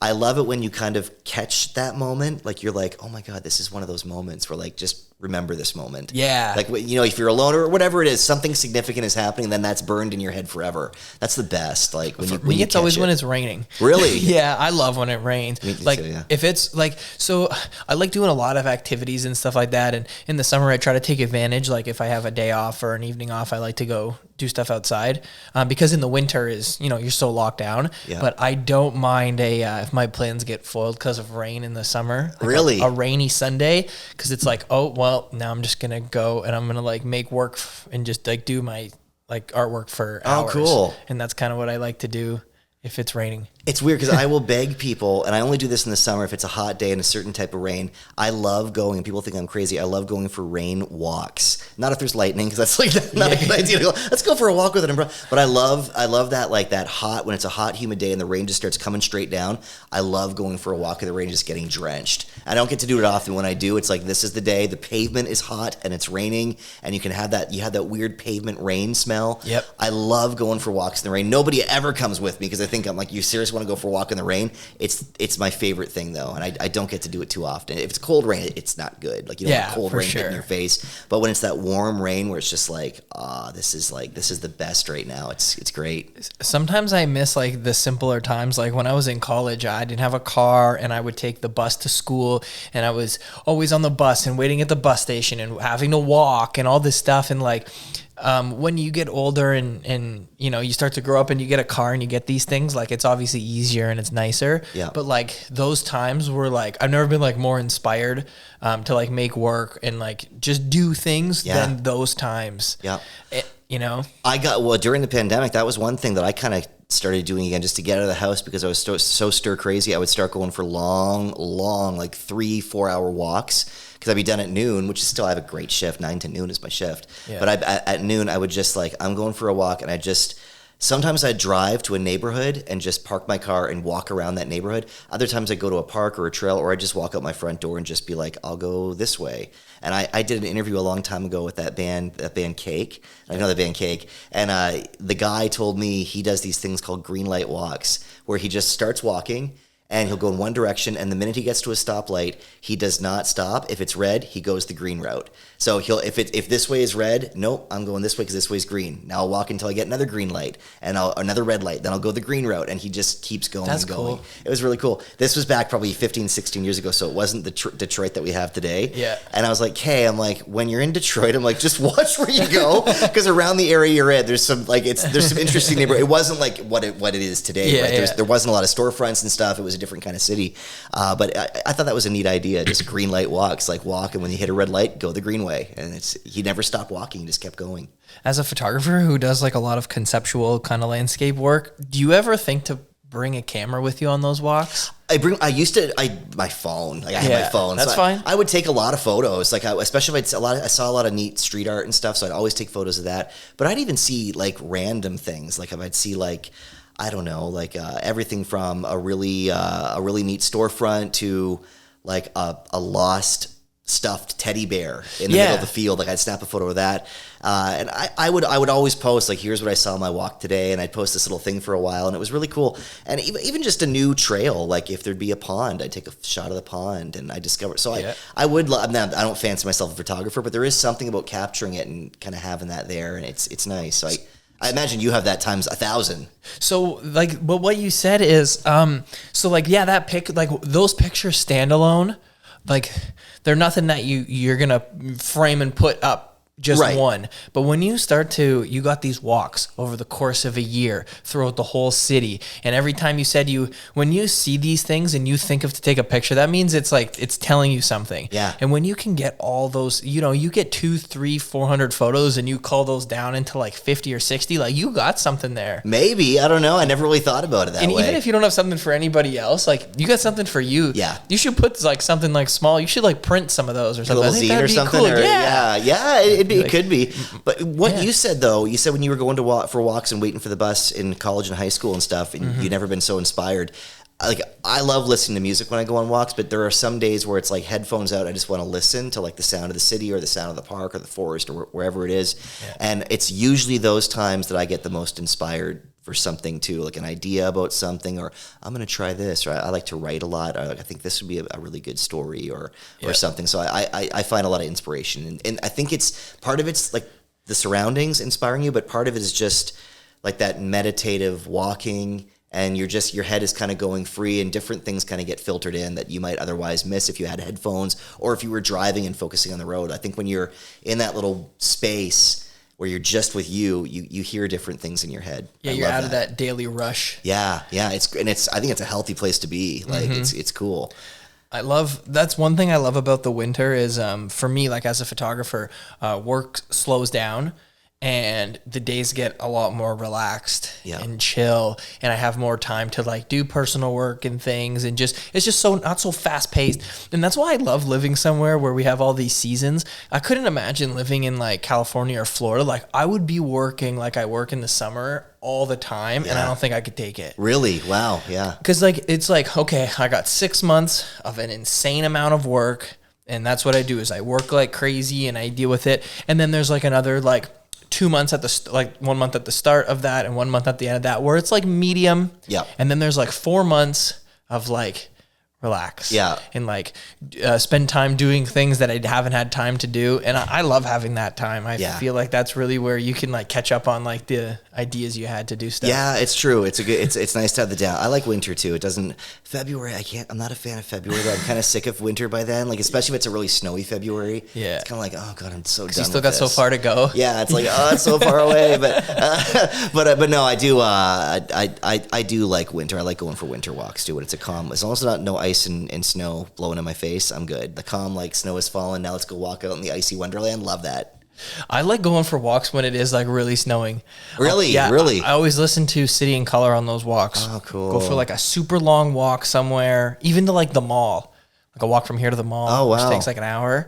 And you just like bundle up, listen to City and Color, go through some streets, see some houses. Nobody's walking around. So do you put music into seasons? Like do you have artists that are? I do too. I've always done that too. Like this is a summer band. This is a winter band. City and Color is very much a winter band. I've never listened to City and Color in August. I'll tell you that. Yeah, that's wild. That's cool. For some reason, for me, Arcade Fire's always been a winter band too. Okay. I don't listen to as much now, but when I listened to them back in the day, I'm like, this is their first record. I'm like, this is such a winter record for me.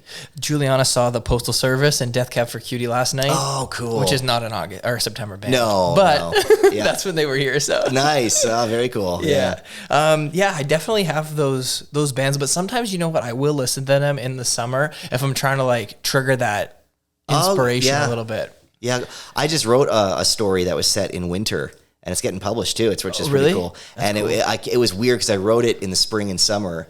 And but it was like a winter themed story for a winter themed book. Yep. And it was weird, like writing about winter with like the humidity and the air conditioner going and the sun shining. It's like, hey, get in that winter zone, and it's crazy how you can hack your brain to get there. And that's a good. I didn't think of doing that. Listening to winter music. That'd be a good way to do it, especially on a rainy day. If you listen in a coffee shop on a gloomy day and you listen to winter music even in July, I think you can still trigger that. Yeah, that's a good one. I've never thought of doing it. I don't know why I never thought of doing that. Although I have a hard time. Some people can do it. They listen to music with lyrics while they write, and I think I would be singing along with the song. So what if I either I don't listen to anything at all, or I will put my headphones in and put on either a very, very sparse ambient noise or white noise, because I just need to kind of hear nothing, and then I can write and focus. And you can be screaming around me, and I'm just hearing like that. And like, then I can just, that's my happy little, that triggers some kind of like, and now I can do this and I can do this. And it's only my voice in my head then. And that helps me write in a big way. White noise. Yeah, no, that makes sense. For me with photos, because I'm not like doing anything with words, I can listen to music with lyrics. I don't write very much, but anytime that I ever did for school, or if I shot a band and they made me write something, or in my Iceland book, I had to write something, like I wrote in there. But I can't do with lyrics either. Yeah. It's you stumble over your words when you're hearing words. You hear this, you're like, oh, no, I'm writing that. And then you get distracted by the song and it's like, no, I can't do it. But yeah, no, white noise, I swear by the white noise. That's how I do all my writing. Yeah, love that. The season thing's funny. Like I went to Banff this year at the end of April and I shot a lot of photos and I haven't touched any of them because like I'm not inspired to work on them while it's hot outside. Oh, wow. So I think I'm going to do them next winter. Oh, that's cool. That's great though. It's something to look forward to. Yeah. Like that's sweet. Finally dive into these. You know what's funny? My friend of mine just messaged me today. I don't have my phone on me. I can show you. He's like, look what I just picked up. And it was your book at Indigo. No way. Stoked on Tofino. Yeah. He bought that one today. I can show today. You. Today. I can literally show you the photo he just sent me. He's like, what are you up to? I'm like, oh, actually, I'm going to be on a podcast. And Anthony, she's like, weird. He goes, I just bought his book, and he snapped a photo of your book on the seat of his car. No way. How weird is that? I will show you the photo when we get here. That's super cool. It was really, really wild. Yeah. I don't know. So I've only had my book in there for like 2 months. I don't know if I don't even know if they contact me when they sell it or if I'm supposed to contact them. Honestly, I just put my books in local stores just because I really want to have it in there. Yeah, yeah. And then like 6 months or like a year later, I'll be like, hey, like how many are there still? And usually it's like as many as I dropped off, but I'm like, I don't care. Like I want people to look at it. Yeah, yeah. And then every once in a while, like one's gone, I'm like, ooh.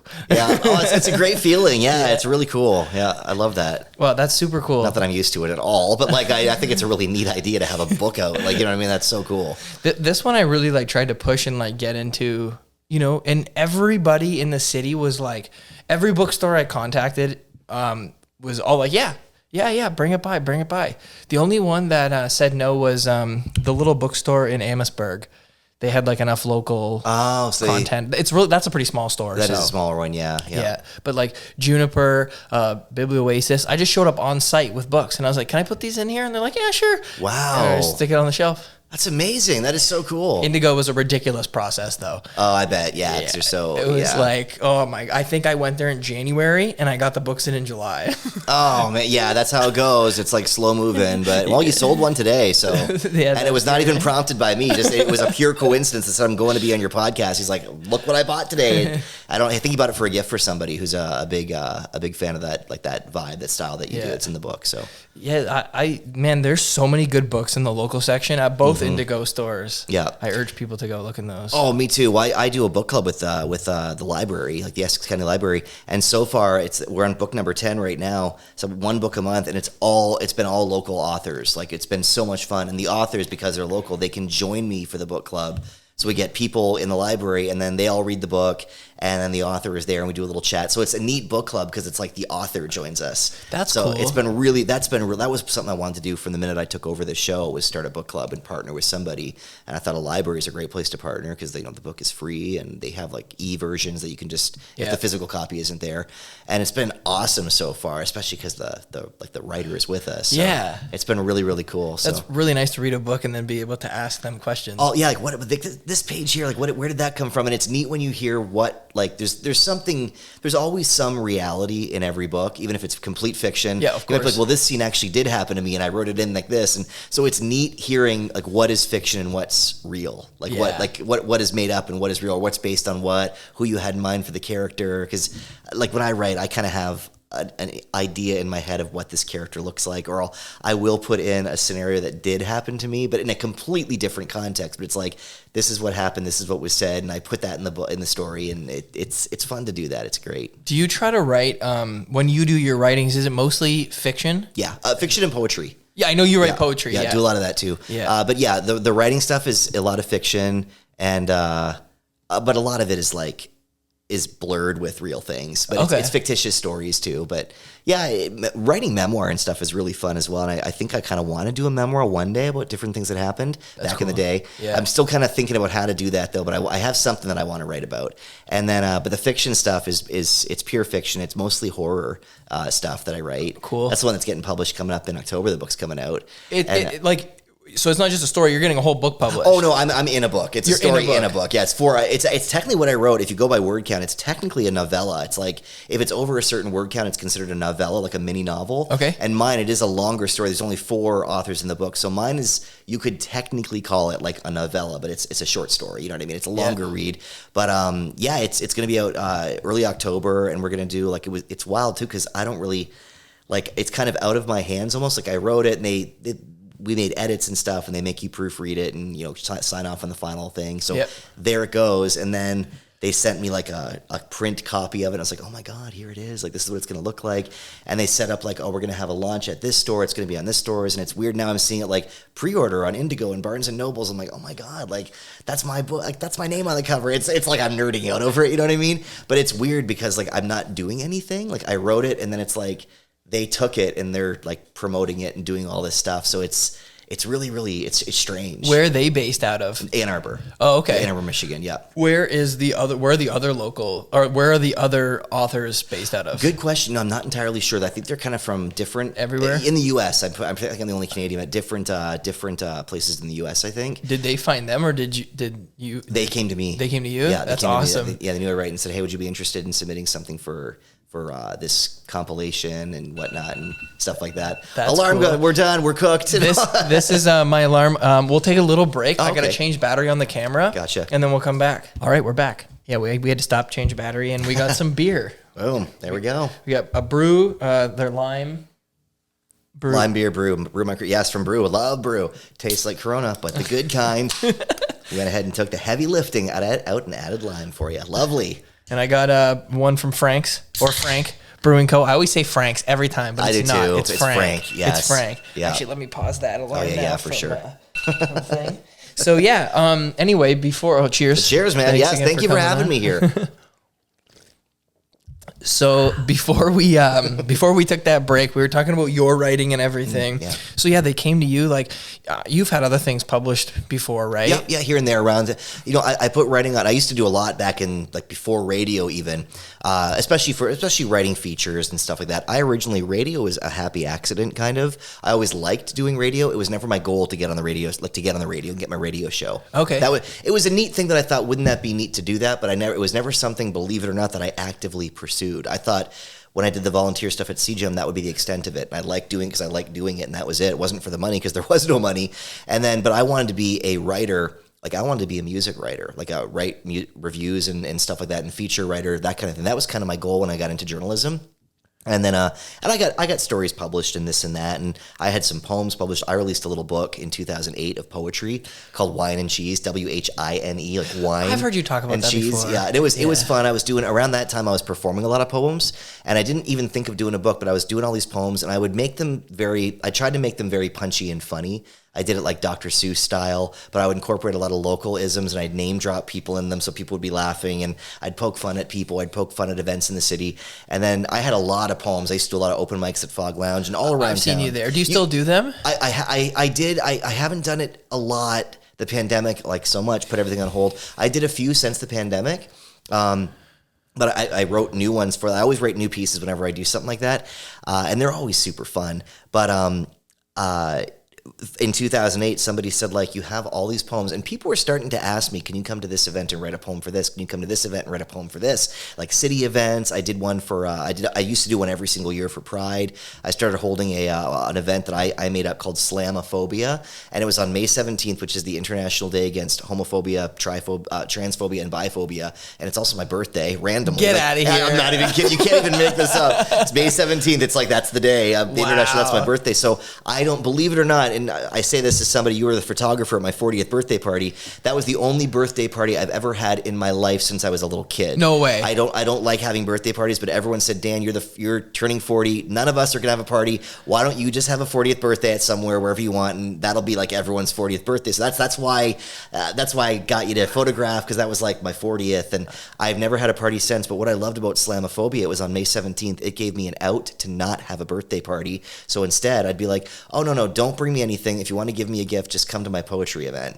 And that's that. And don't bring anything. That's just cool. It was a free event, and I would invite people from the community, like anything, gay, bi, straight, trans, just to talk about like how homophobia affected them. We had everything from like, I'd always do a poem at the end, like one about the whole event. We'd have people like moms who would come up and read a poem about their son who came out as gay. One trans woman came up and wrote like, it was her first time coming out as a trans woman, and she wrote a poem about it, and like that was her coming out. There'd be like a girl. Wow. Yeah, it was really powerful. A girl wrote about a poem about her boyfriend who was gay. Like a lesbian woman wrote about like having a baby.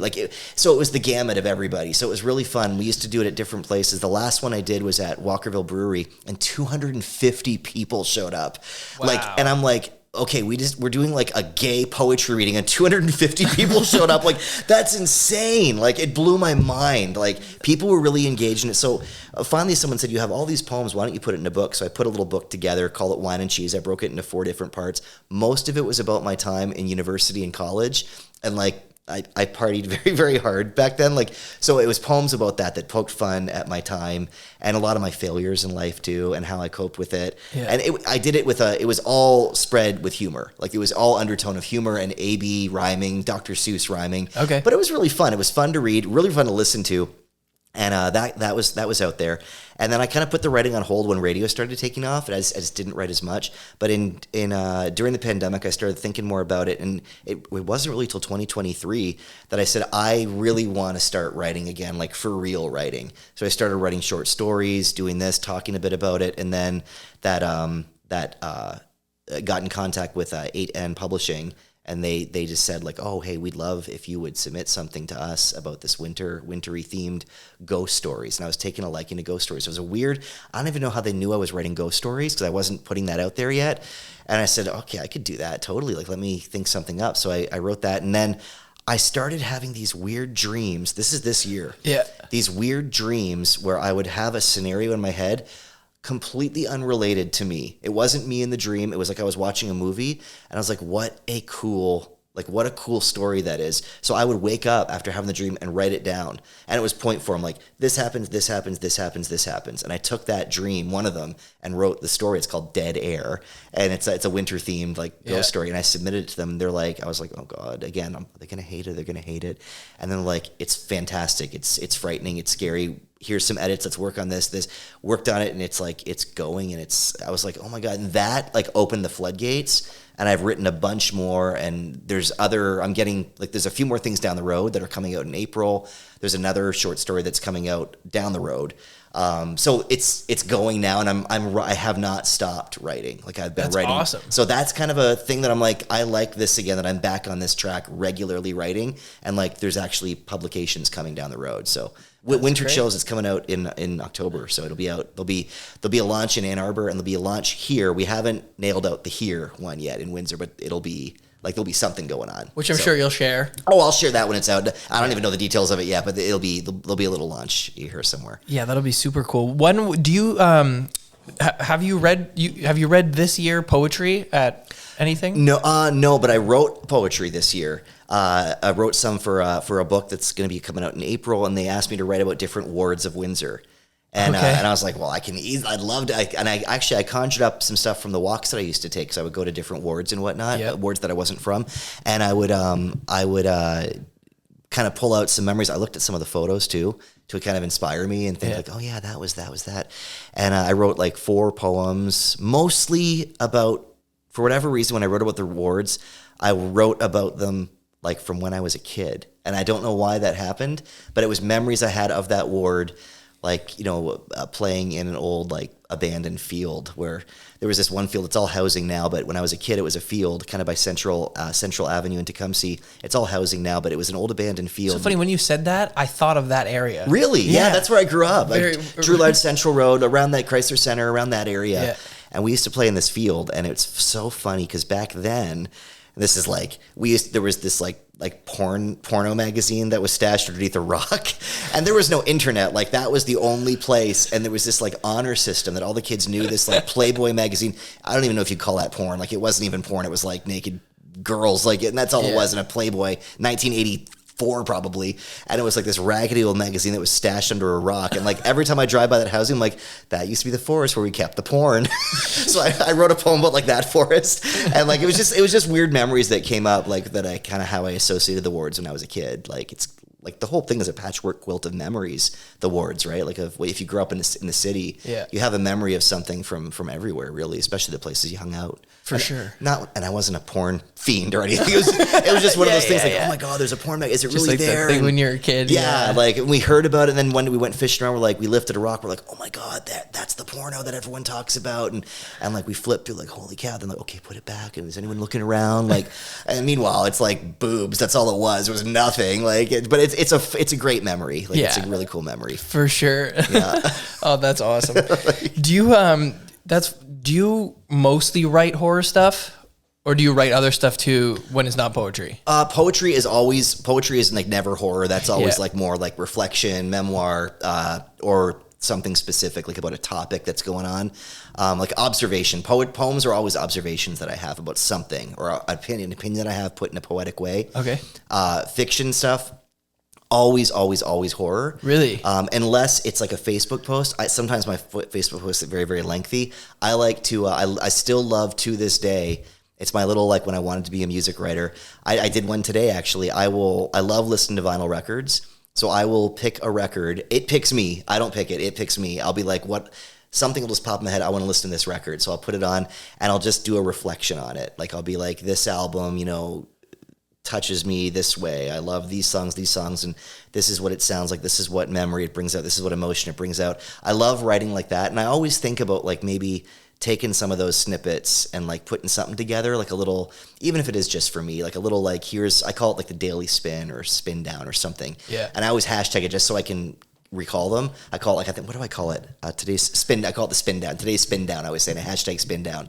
And I put a photo of my record and like the vinyl, and I just kind of make a little review of it. And I find that meditative for whatever reason. I don't know why. It's more like a hobby.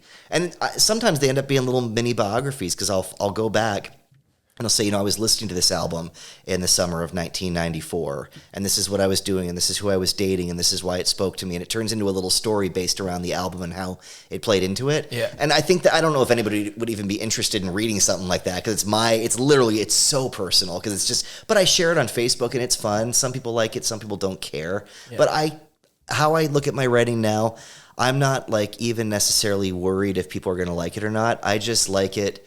I find like the process of writing so meditative and therapeutic that like even if no one else reads it but me, like I'm cool with that. Yeah. Like I'm really truly am. I'm fine with it, and I'm flattered and honored. Like this book that's coming out, like I've never really done a proper like publication book launch where like I put an effort to get this published, and so it's kind of like, this is just really neat to me. Like it's fun, and it's a little dream come true, and it's like, I'm going to keep pursuing this. Like, this is really cool. That's when you do your best work, when you love it so much that you don't really care what happens. Do you find that too with photography? 100%. Yeah. So I spend my whole day, because like I'm a photographer for my career too, and I have a good line down the middle. So I spend my whole day making work and making photos that please people. They have to please my clients. But when I'm doing my personal stuff, I don't care if anybody likes it at all. I know what photos people like, and I know what photos to make that will do well. Yeah.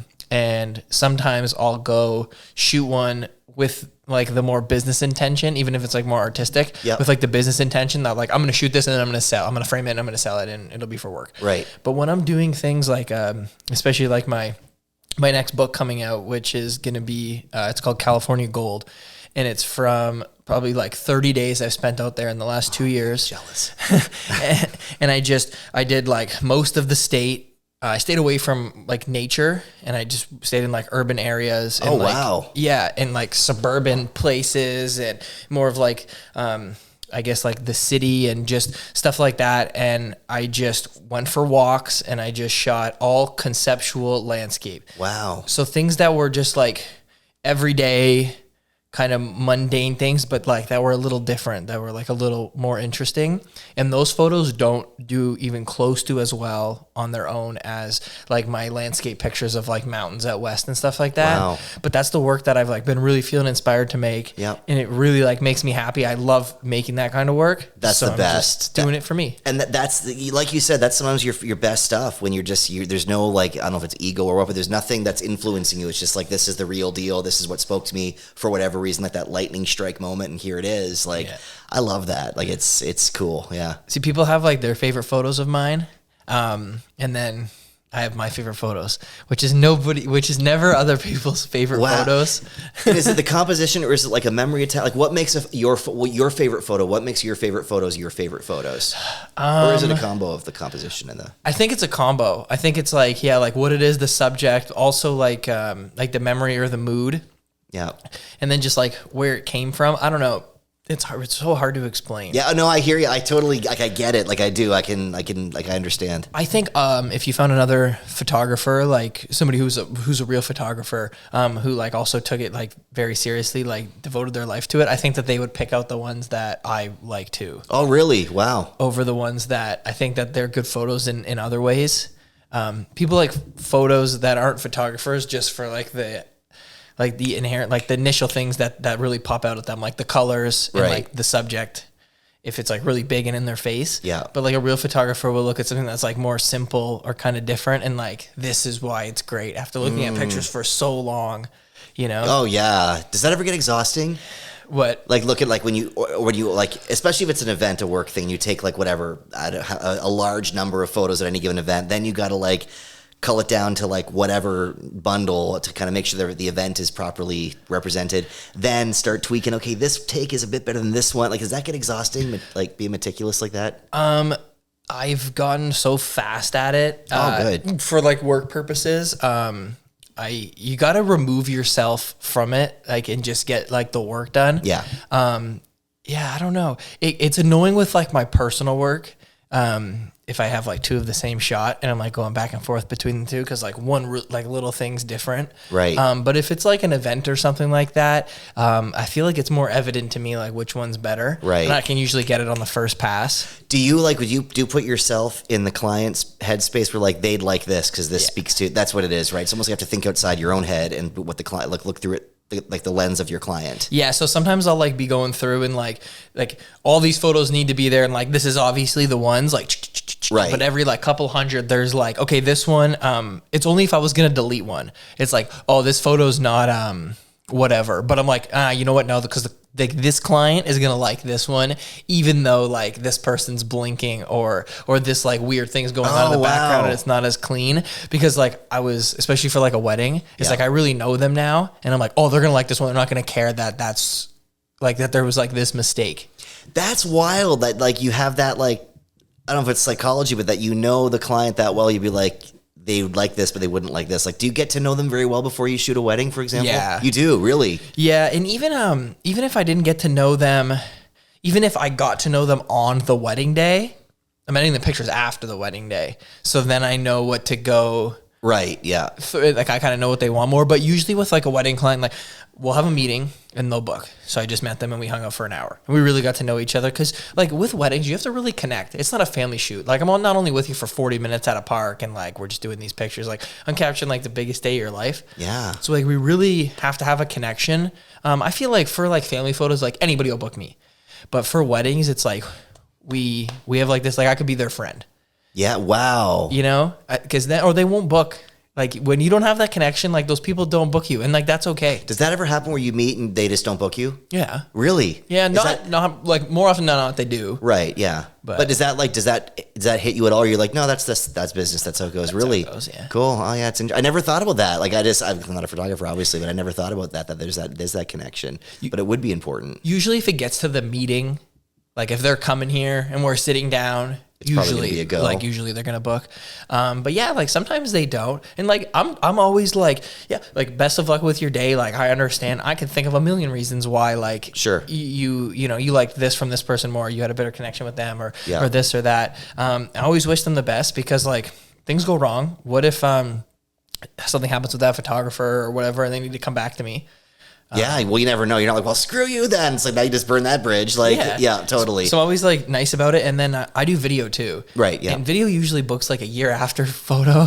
It's like more of an afterthought to a lot of people. So like when you're booking a wedding, you always do date and venue, photographer. Okay. Oh, wow. And then you go through everything else. Those are like the two most important things. Wow. Yeah, they would be too. And then video is like really low on the list. So like photo weddings, I book like 2 years in advance. But video, I'll book like the year of. Oh, I was wow. like, oh, we decided we wanted a video. So that's the thing too. Like if somebody doesn't book me for photo, maybe in a year They'll call for video. call for yeah. video, and I'll do it for video. Oh, that's so cool. Yeah. Wow. Oh, it stresses me out though. Like that would be stress. Like this is someone, like you said, the biggest day of their life. And like you're the one who's going to have the photos that will forever be in the family photo album. Mm-hmm. Like I look at my mom and dad's photos. I'm like, they had Spike Bell. He shot their photos. Really? Back in the day. His book's right on the shelf. Oh, you got his book? Yeah, Yeah. yeah. I always thought that was cool. Like, oh man, Spike Bell shot my parents, my mom and dad back in the 70s. They got married. Yeah. But yeah, it's cool stuff. So you're that guy now. Like you're that guy.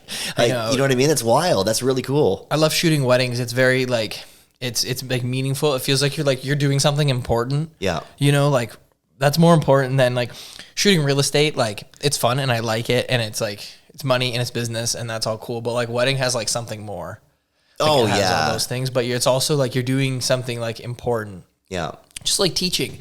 Like you're impacting somebody a little bit further than a paycheck. Oh, 100%. Yeah, it's crazy like talking to people that I had in my class. It's just like when you circle back and you see like this is so neat that like you were for a couple months in time you were that teacher, and you're always going to be that teacher. You know what I mean? Because I have very vivid memories of all my teachers from grade school, every teacher I've had, and I know the really good ones, the ones who spoke to me. I know the ones who were like good teachers. They didn't stand out to me necessarily, but it's like, yeah, they were okay. I didn't have a problem. I have horrible teachers too. Not as many. Yeah, but there's same. two that were just like, I look back and I'm like, they were jerks. Like they weren't good teachers. They didn't care. They didn't encourage. They didn't foster anything. Bully kids. Like they didn't like me for whatever. Like whatever. Yeah. And I wasn't a bad kid, but I know those teachers too. And I thought, God, just try Teachers not didn't to like be the art kids. They didn't like the art kids. Yeah. I wrote writing. I the one thing in life that I can kind of sometimes say that I'm decent at is writing. Yeah. I have a problem saying I'm good at anything. It's a weird, stupid thing that I'm dealing with, but I have trouble saying, oh, I'm good at this. But writing, I kind of have confidence sometimes when I write. And there was a teacher, I wrote this short story we had to write in 8th grade about our bio. We had to write an autobiography. So I wrote this story, and it only had to be a page and a half, and mine ended up being like 35 pages. Like I went off on it. I got descriptive. I did a chapter. It was like a little mini book, and I was like, I love this. This is so cool. It was a memoir. This teacher refused to give me an A on anything. I never got an A in her class. Even sometimes on math, like 1 + 1 is 2, math, she would mistakenly give me a B, and I'd go through it and be like, I think I got an A on this. And she'd be like, oh, sorry, you did get an A. I'm like, so my creative writing thing that I did, 35 pages, I put effort in this. I look at it today, and it's like, for 8th grade, that was pretty decent writing. It was good. Like it was.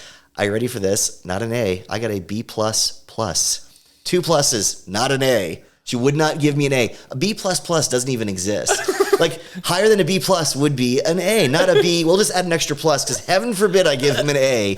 And it's like, why did she do that? Like she just had this thing with me, like don't give him an A, like whatever you do. Yeah. And it's like I look back and it's like, God, but that hits your self-esteem when you're a kid. Like, oh yeah, it's like I guess I suck, and that's writing, and like that's what I like to do. So it's like, guess I won't venture into that in high school. Luckily I did, and it was fine. Yeah. But it's like what did you not like about me? It's weird. How do you not like a child in if that's funny is like I don't mind saying this. I had a lot of teachers in grade school who were just assholes. Yeah. And in high school it wasn't that bad at all. I don't think I had one teacher in high school who was an asshole. And almost every teacher I had in grade school was an asshole except for like a select few. Just like they were like bullies and like mean.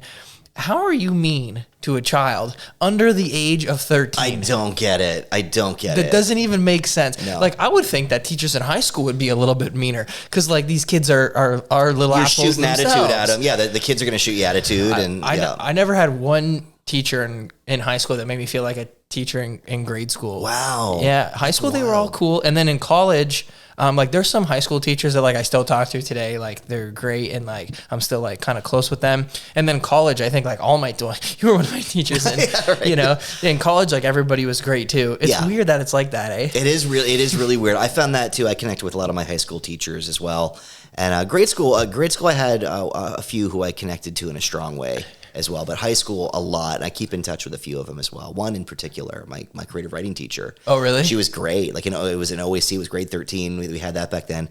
And I loved that class. It was writer's craft. And she was great. And she was somebody who really gave me a huge boost because I wrote a lot of essays and stuff in high school English. And I was really good at writing essays too, but it was very technical. I'm writing it about whatever, like To Kill a Mockingbird or Shakespeare or whatever. So I always got A's in English. And then creative writing, writer's craft, I was like, ooh, this isn't like so much technical. It's more creative. So this is all me now. I don't have to reference or prove my thesis. There's none of that stuff. It's just, what do you want to do? So I found it exciting but scary. And I wrote a story. And I remember the first time, it was the very first story I submitted to her. And it was about me as a kid. I don't know why I was like, always go nostalgia route.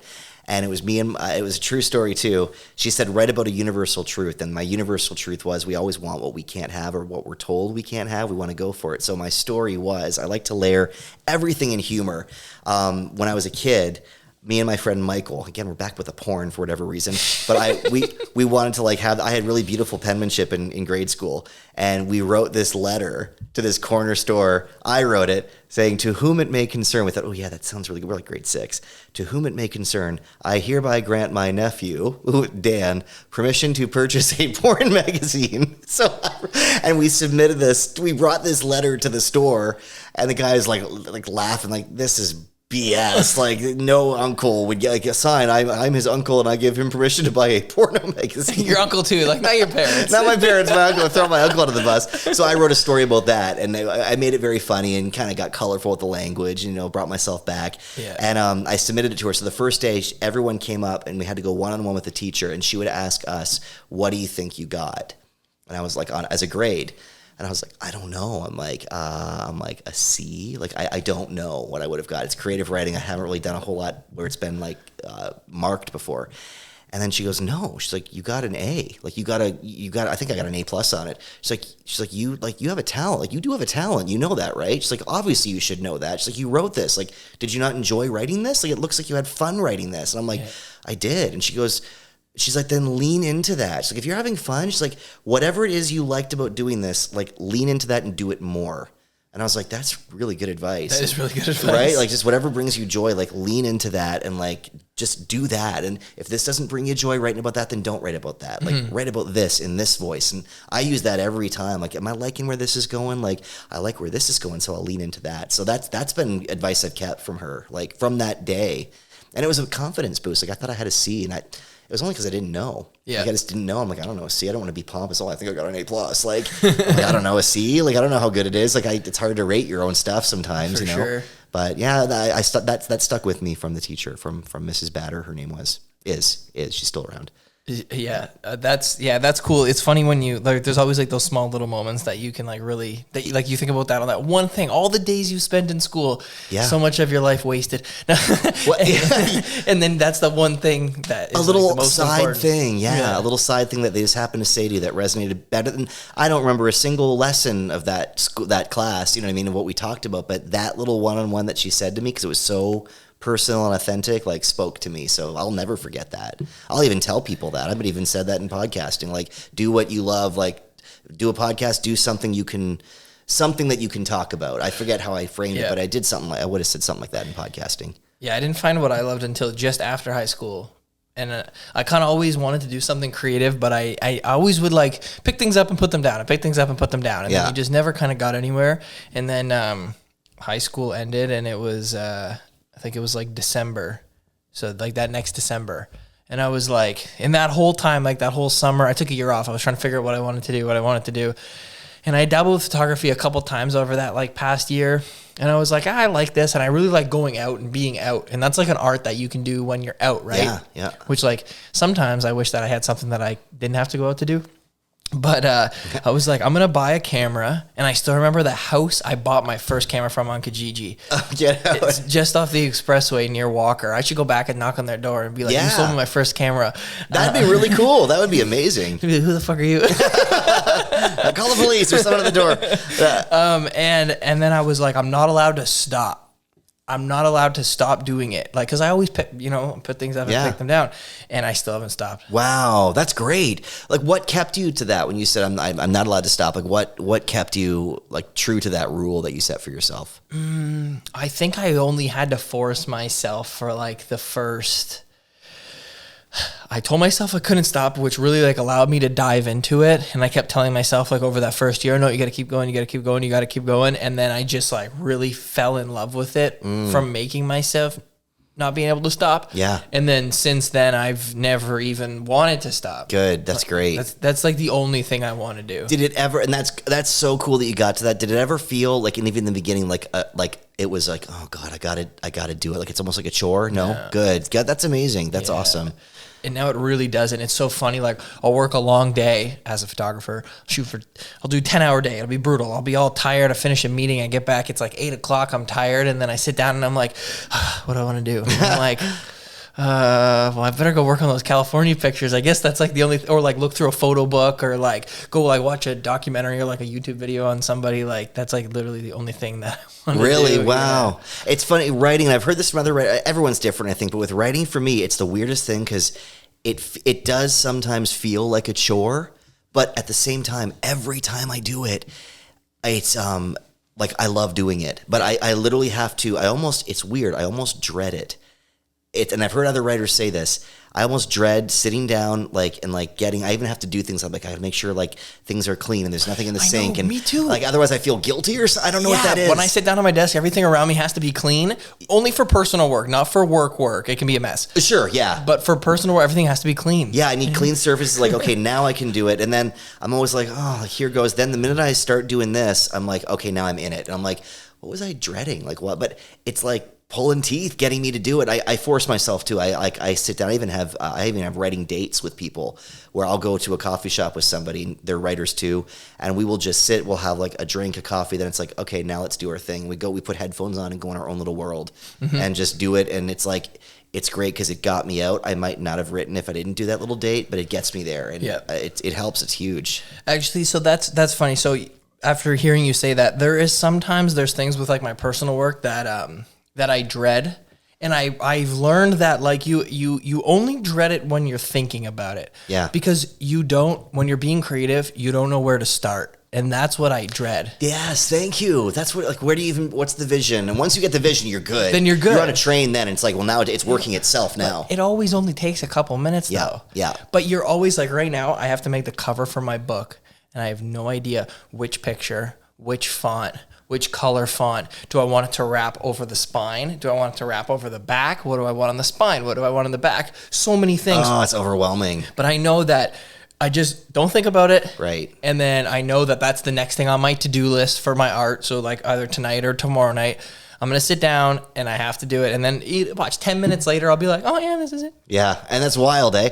I heard somebody say something once too. And they said, if you're nervous or anxious about something, a brain hack is your body and like that weird little rumble in your stomach, that butterfly and that whole like, oh God, the hesitancy or the dread. They say the physical reaction that you experience when you're experiencing dread or anxiousness or nervousness, just tell your brain it's not dread or anxiety, it's excitement. And they say it's the exact same, the shakes, that nervous flutter. They say you get that when you're looking forward to doing something. So trick your brain and just say, I'm not dreading, I'm really itching to do it. And that's what this weird little is. Like, you know what I mean? And I've been trying to actually apply that. Like, it's like, it's what we started the conversation with, where do you get nervous? Like, you get nervous because you care. And you don't want your book cover to be like that's important. Perfect. Like, that's what people see. Like, judge a book by its cover. We do judge a book by its cover. We do. You know what I mean? Like, that looks appealing. I'm going to pick that up. So you want it to be perfect. And like, if you screw it up, so it's pressure. But if you're more like, oh, I can't wait to dive in and create an awesome book cover, that's why I'm feeling this way. It kind of hacks your brain a bit. That's a good idea. I'm trying to like hone that. And it's working with the writing. It's like, no, I'm not dreading it. I'm excited to write because I don't know where this story is going to go, but it's going to go somewhere cool. Yeah. So it's like, let's do this. Let's do it that way. So all of these things are easier said than done. And even after this conversation, we're still going to have these exact same struggles next week. I'll be like, I got to clean everything before I can write. And that'll be my delaying and procrastination and stuff. Yeah, for sure. But you know what? Every artist, like over time, sometimes I feel like, I'm like, is my life too good to make good art? Because I look at these people and like they had some like messed up situations, and that's like the best photographer or the best writer, and they were in like these like really crazy situations, and I'm like, is that why everything was so good? You'd never be great if you're comfy. God, there's a horrible quote. It's terrible, but it's like I hear it all the time. And somebody was saying, it was I forget who the artist was, but they were saying they don't have any trauma in their childhood. They aren't an addict in any way. They don't struggle. They have a happy relationship. There's no heartache. And a lot of the best songs are about, something horrible, a breakup. Like the breakup songs are always the big, like something traumatic that happened to you. And they said, how can I make anything good? And somebody said, they said, I'm not even an addict in anything. And someone said, well, heroin, heartache and heroin never hurt my record collection. And it's like, but I don't think that's true though. I really don't think that's true, but I thought that was, God, that's a sad thing to say that, heroin and heartache, you need that to make good art. You really don't. No, you don't. Like you don't. I think that's just it's a weird trap we put in our head. Like you have to be an addict. You have to have some kind of trauma. Not to say a lot of great art does come from that, but I think great art can come from anywhere if you're inspired the right way. Yeah, because look at the best musicians of all time, the Beatles. Yeah. I don't remember, besides I know that Paul McCartney's mom died when he was younger. And that's something everybody, a lot of people go through that, losing a parent. Or I don't remember hearing anything too crazy about him or John Lennon, though. No, they're me the neither. two best songwriters, musicians of all time. Yeah, so, and you don't hear about a whole lot of drama with them other than like just typical whatever stuff. But yeah, there wasn't any crazy train wreck. But yeah, you look at some of my favorites. They come from very traumatic places. Yeah, like Kurt Cobain. Yeah, the stuff he went through. Oh my God, and the stories. Did you watch that documentary? All of them. Yeah, the one that Francis Bean had a part in. Yeah, I forget what it was called. That's not It even had some animation to it. Yeah, It was beautiful. Oh, it's a song. Here, I'm gonna look it up. Is it called now. Something in the Way? No. I don't know. This is me. Montage of Heck. Thank you. Yes, amazing. That was my favorite one of the Kurt Cobain and Nirvana. I have Soaked in Bleach, which is about his murder and everything, Right, which is like totally different. But Montage of Heck is like that's the best one. And Frances Bean had a part in that, I think. I think so. Yeah. Yeah, she did something. She produced or something. But yeah, that was very inspiring. She's never really listened to their music. That blows my mind. She likes two songs. She likes Dumb, because she thinks that's like she can like really like feel her dad. She feels like that was like he was really true when he wrote that. And there was one other one, but yeah, wow, that blows my mind. Well, even to think of who her parents were, like my God, your mom was Courtney Love and your dad was Kurt Cobain. Like, holy cow! Like that blows. Like that's one of the most iconic rock and roll kids ever. And she looks exactly like them. Like she's a fusion of like sometimes it's like God, she's total Kurt Cobain. Then other times they're like you're straight up Courtney Love, or like a weird fusion of the two. It's so bizarre. And she looks like the #1 Nirvana fan. Oh yeah, like the way she dresses and everything. Yeah, it's so funny. Yeah. Like she grew up to be. It's so cool. Yeah, I love them. Do you think that she played any part in his death or no? Courtney Love? Yeah. No, I don't. No, I love reading conspiracy theories. I think they're really interesting, but I honestly think it was so chaotic with what they were kind of going through, where their heads were with the money. I don't know. Like I think he, like I said, the conspiracy theories are fun, but fun isn't the right word. But I think he's somebody who took his own life. That's my true honest to goodness feeling. Like just seeing the way he was, and not that I knew him at all, I didn't know him, but like just seeing the stuff he'd write about, the stuff he'd talk about, the kind of the mental tug of war he had with certain things. He seems like his heroin addiction, like he had stomach issue, like all the stuff that kind of weighs down and causes a lot of depression. It seems like he had all of that, and it was like one of those things. It seems like he had that since he was a kid. Yeah, it does, and the whole life, it makes sense. You see things like Sinead O'Connor, who was another huge idol of mine. And it's sad to say this, but when I found out she died, and I've loved her since day one, like she was Sinead O'Connor, like she reminds me a lot of Kurt Cobain. She was so authentic, almost to a fault, because she would say exactly, like she was so pure. I found her, and when I heard she passed away, I knew right away. They didn't even announce how she, but I knew right away. I'm like, and it's horrible, it's shocking, I can't believe it, but absolutely I can believe it. Like this is like.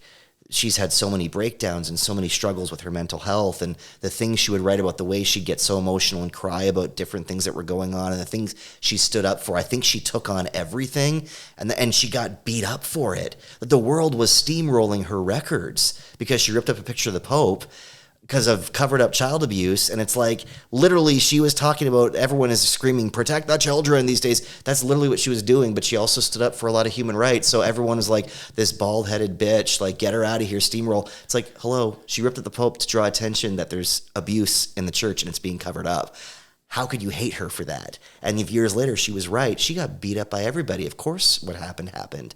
Like that, I can't imagine the heaviness of that on her. Like, she was a punching bag, and like everything she stood for was so unbelievably noble that nobody wanted to talk about. When she did, they were afraid of it because it was so true. That was a black mirror she was holding up at people. Like it was, and she was holding it firmly, like 2 middle fingers. This is you, fuckers. You know what I mean? Yeah. And everyone spat in her face, banned her, steamrolled her CDs, get this bald bitch back to Ireland. Like, she got canceled before canceling was a thing. She got canceled hard. Like, did you ever see that Saturday Night Live episode? You should watch it. She sings a solo a cappella version of Bob Marley's War. Okay. And she does it beautifully. And you can see in her eyes something is about to happen. And then she pulls out that picture of the Pope and says, fight the real enemy, and rips it. And the audience just goes dead. Like, live on TV. Dead quiet. And, like, I'm going to watch it. Destroyed after that. Like, she was just annihilated. Like... It was wild, and like it was shocking. This is back in 1992, I think. But what a moment that was! I remember the night that happened. I was watching on TV, and I was just like, "Oh my god!" And the people who knew, some people got it. Other people like, she's doing it for attention. It's like, no, she doesn't care. Like, she just committed career suicide, literally, and it did. That she was the biggest person in the world for a while. There was nothing compares to you. Like, she was the one. Like Sinead O'Connor, she had a voice like nobody else. To see her live, I had the chance to see her live. Very fortunate to see her twice live. I've never seen someone sing the way she could sing. She'd pull the microphone away, and you'd hear her voice bouncing off the ceiling and back down at you. Wow. Like, it blew your mind, and she was teensy tiny with a little head like this. Like, it was wild, but like Kurt Cobain and her, they remind me a lot of each other. Their style of writing and everything. Sometimes I feel like these heroes, like these, especially like these figures, they need to die young. Somebody I was talking to once was, they gave a computer term. It was some computer term, and they said it's the such and such theory. Anyway, and they said it's almost like a computer when it does this thing before it dies. It peaks, and it's working at max. Like it's working super efficiently. Like it's full steam ahead. It's working so efficiently and so on point, and everything's fast and quick. And then it burns out.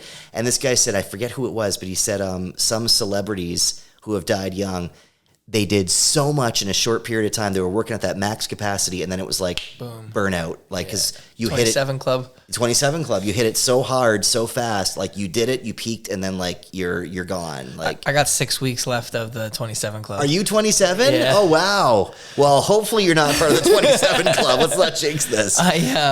It's funny because it's like my rock and roll birthday. I saw the Sheepdogs the night before. Like, I turned 27 at the Sheepdog show. Oh, sweet. At L Club.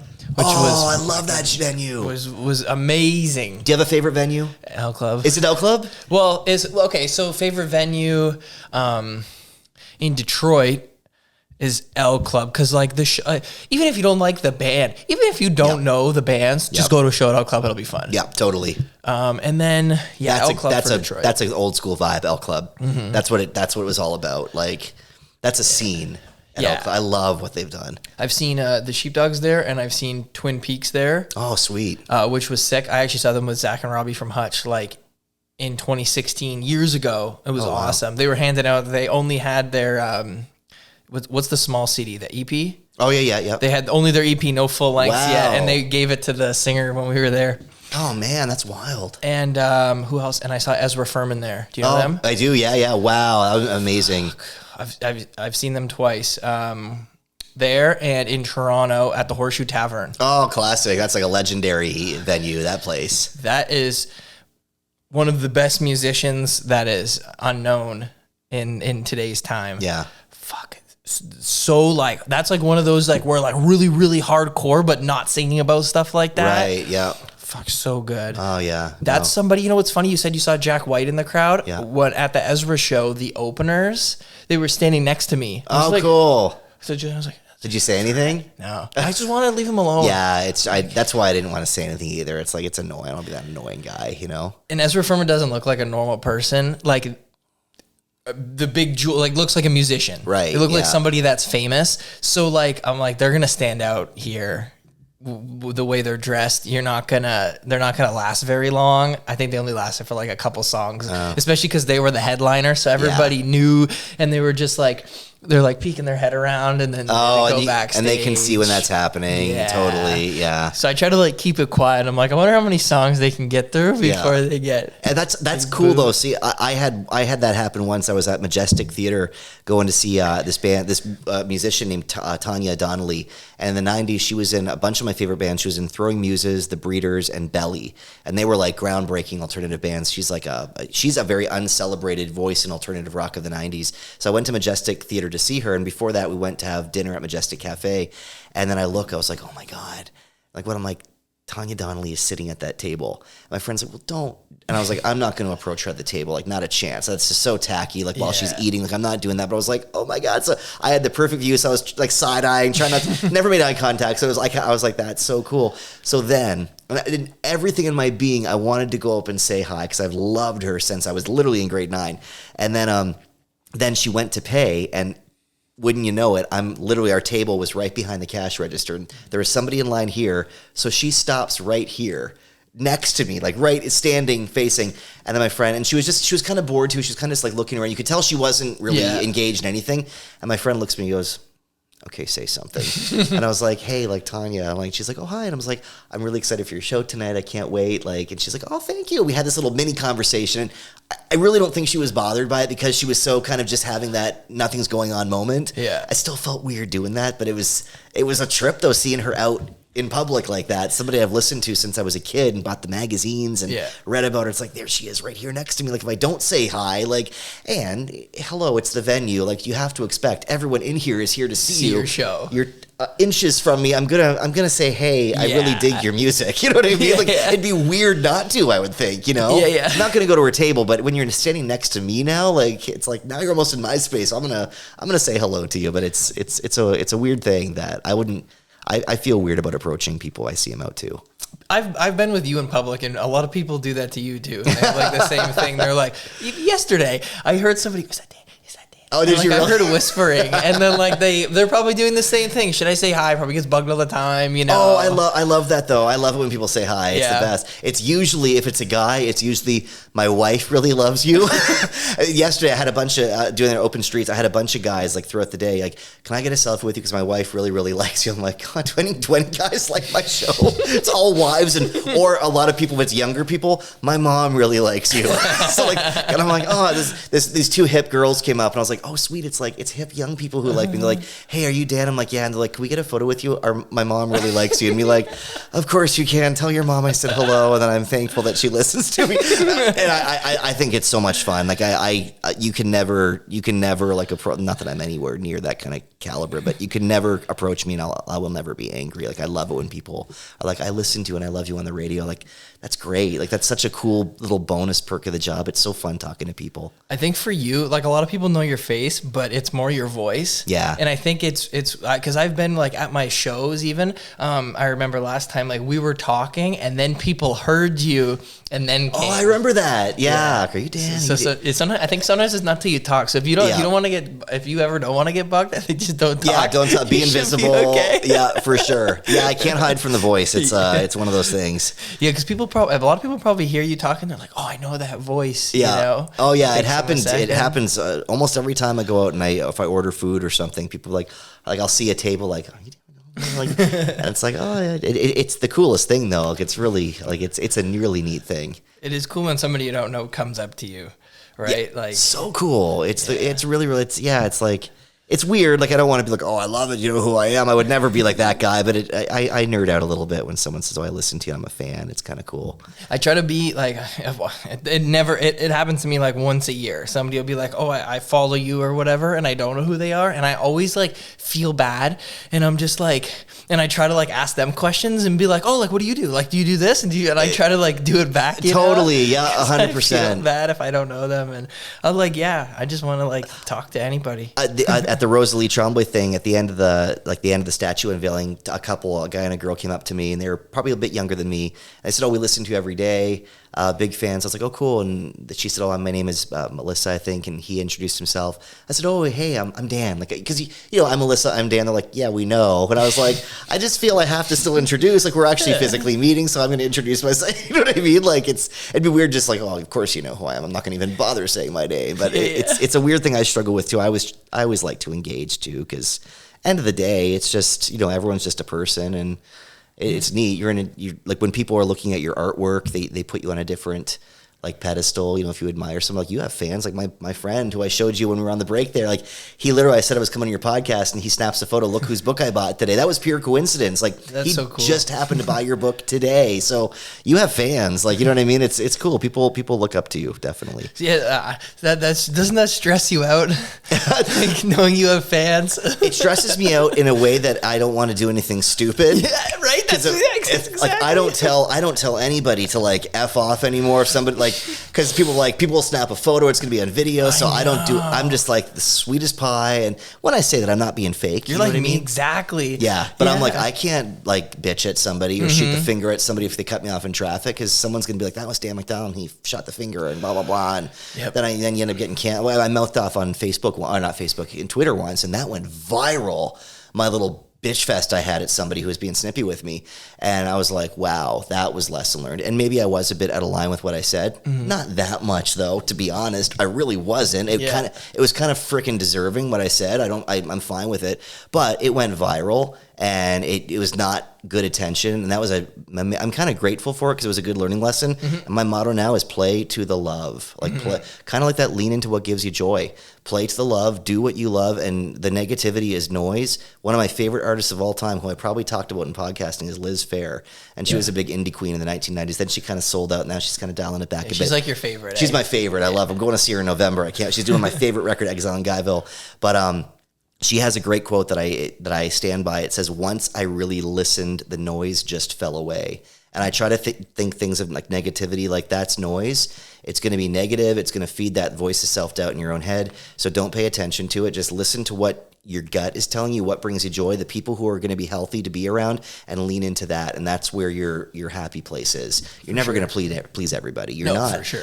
Your favorite piece that you do, your favorite photo, won't be someone else's, or something that sells really well, someone's going to hate it. The Beatles, the best band in the world, I agree. There's going to be somebody out there who hates the Beatles. And that's just, and you can't please everyone, but you can please some. So play to that love, and you're kind of golden in a way. So I look at it as a positive, like that you can't tell somebody to F off. It keeps, because after you do that, you always regret it anyway. It never feels good. Yeah. So I'm always like, yeah, you know what? I'm glad that like I have this thing in the back of my mind that like keeps you to just be nice and chill. Yep. It's funny, today I pulled up to my first shoot, 9:00 in the morning, parked on the street, parking spot. This guy, I get out of the car, this guy's staring at me. I was like, can I help you? Can I help you?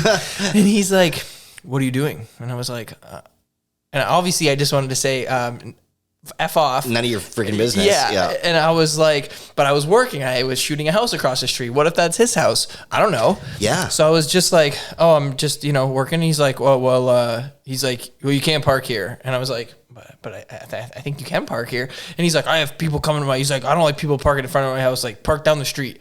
And I was like, I just wanted to be like, no, and shut the door. But then I was like, what if it's like this guy's house I'm shooting? What if this is like his best friend is his neighbor or something? So I just moved the car up, and I was like, and then later I was like, and that guy had nothing to do with this neighbor. And I was like, oh, that guy was just an asshole. Like I should have said no or whatever. But then like later in the day, I was like, you know what?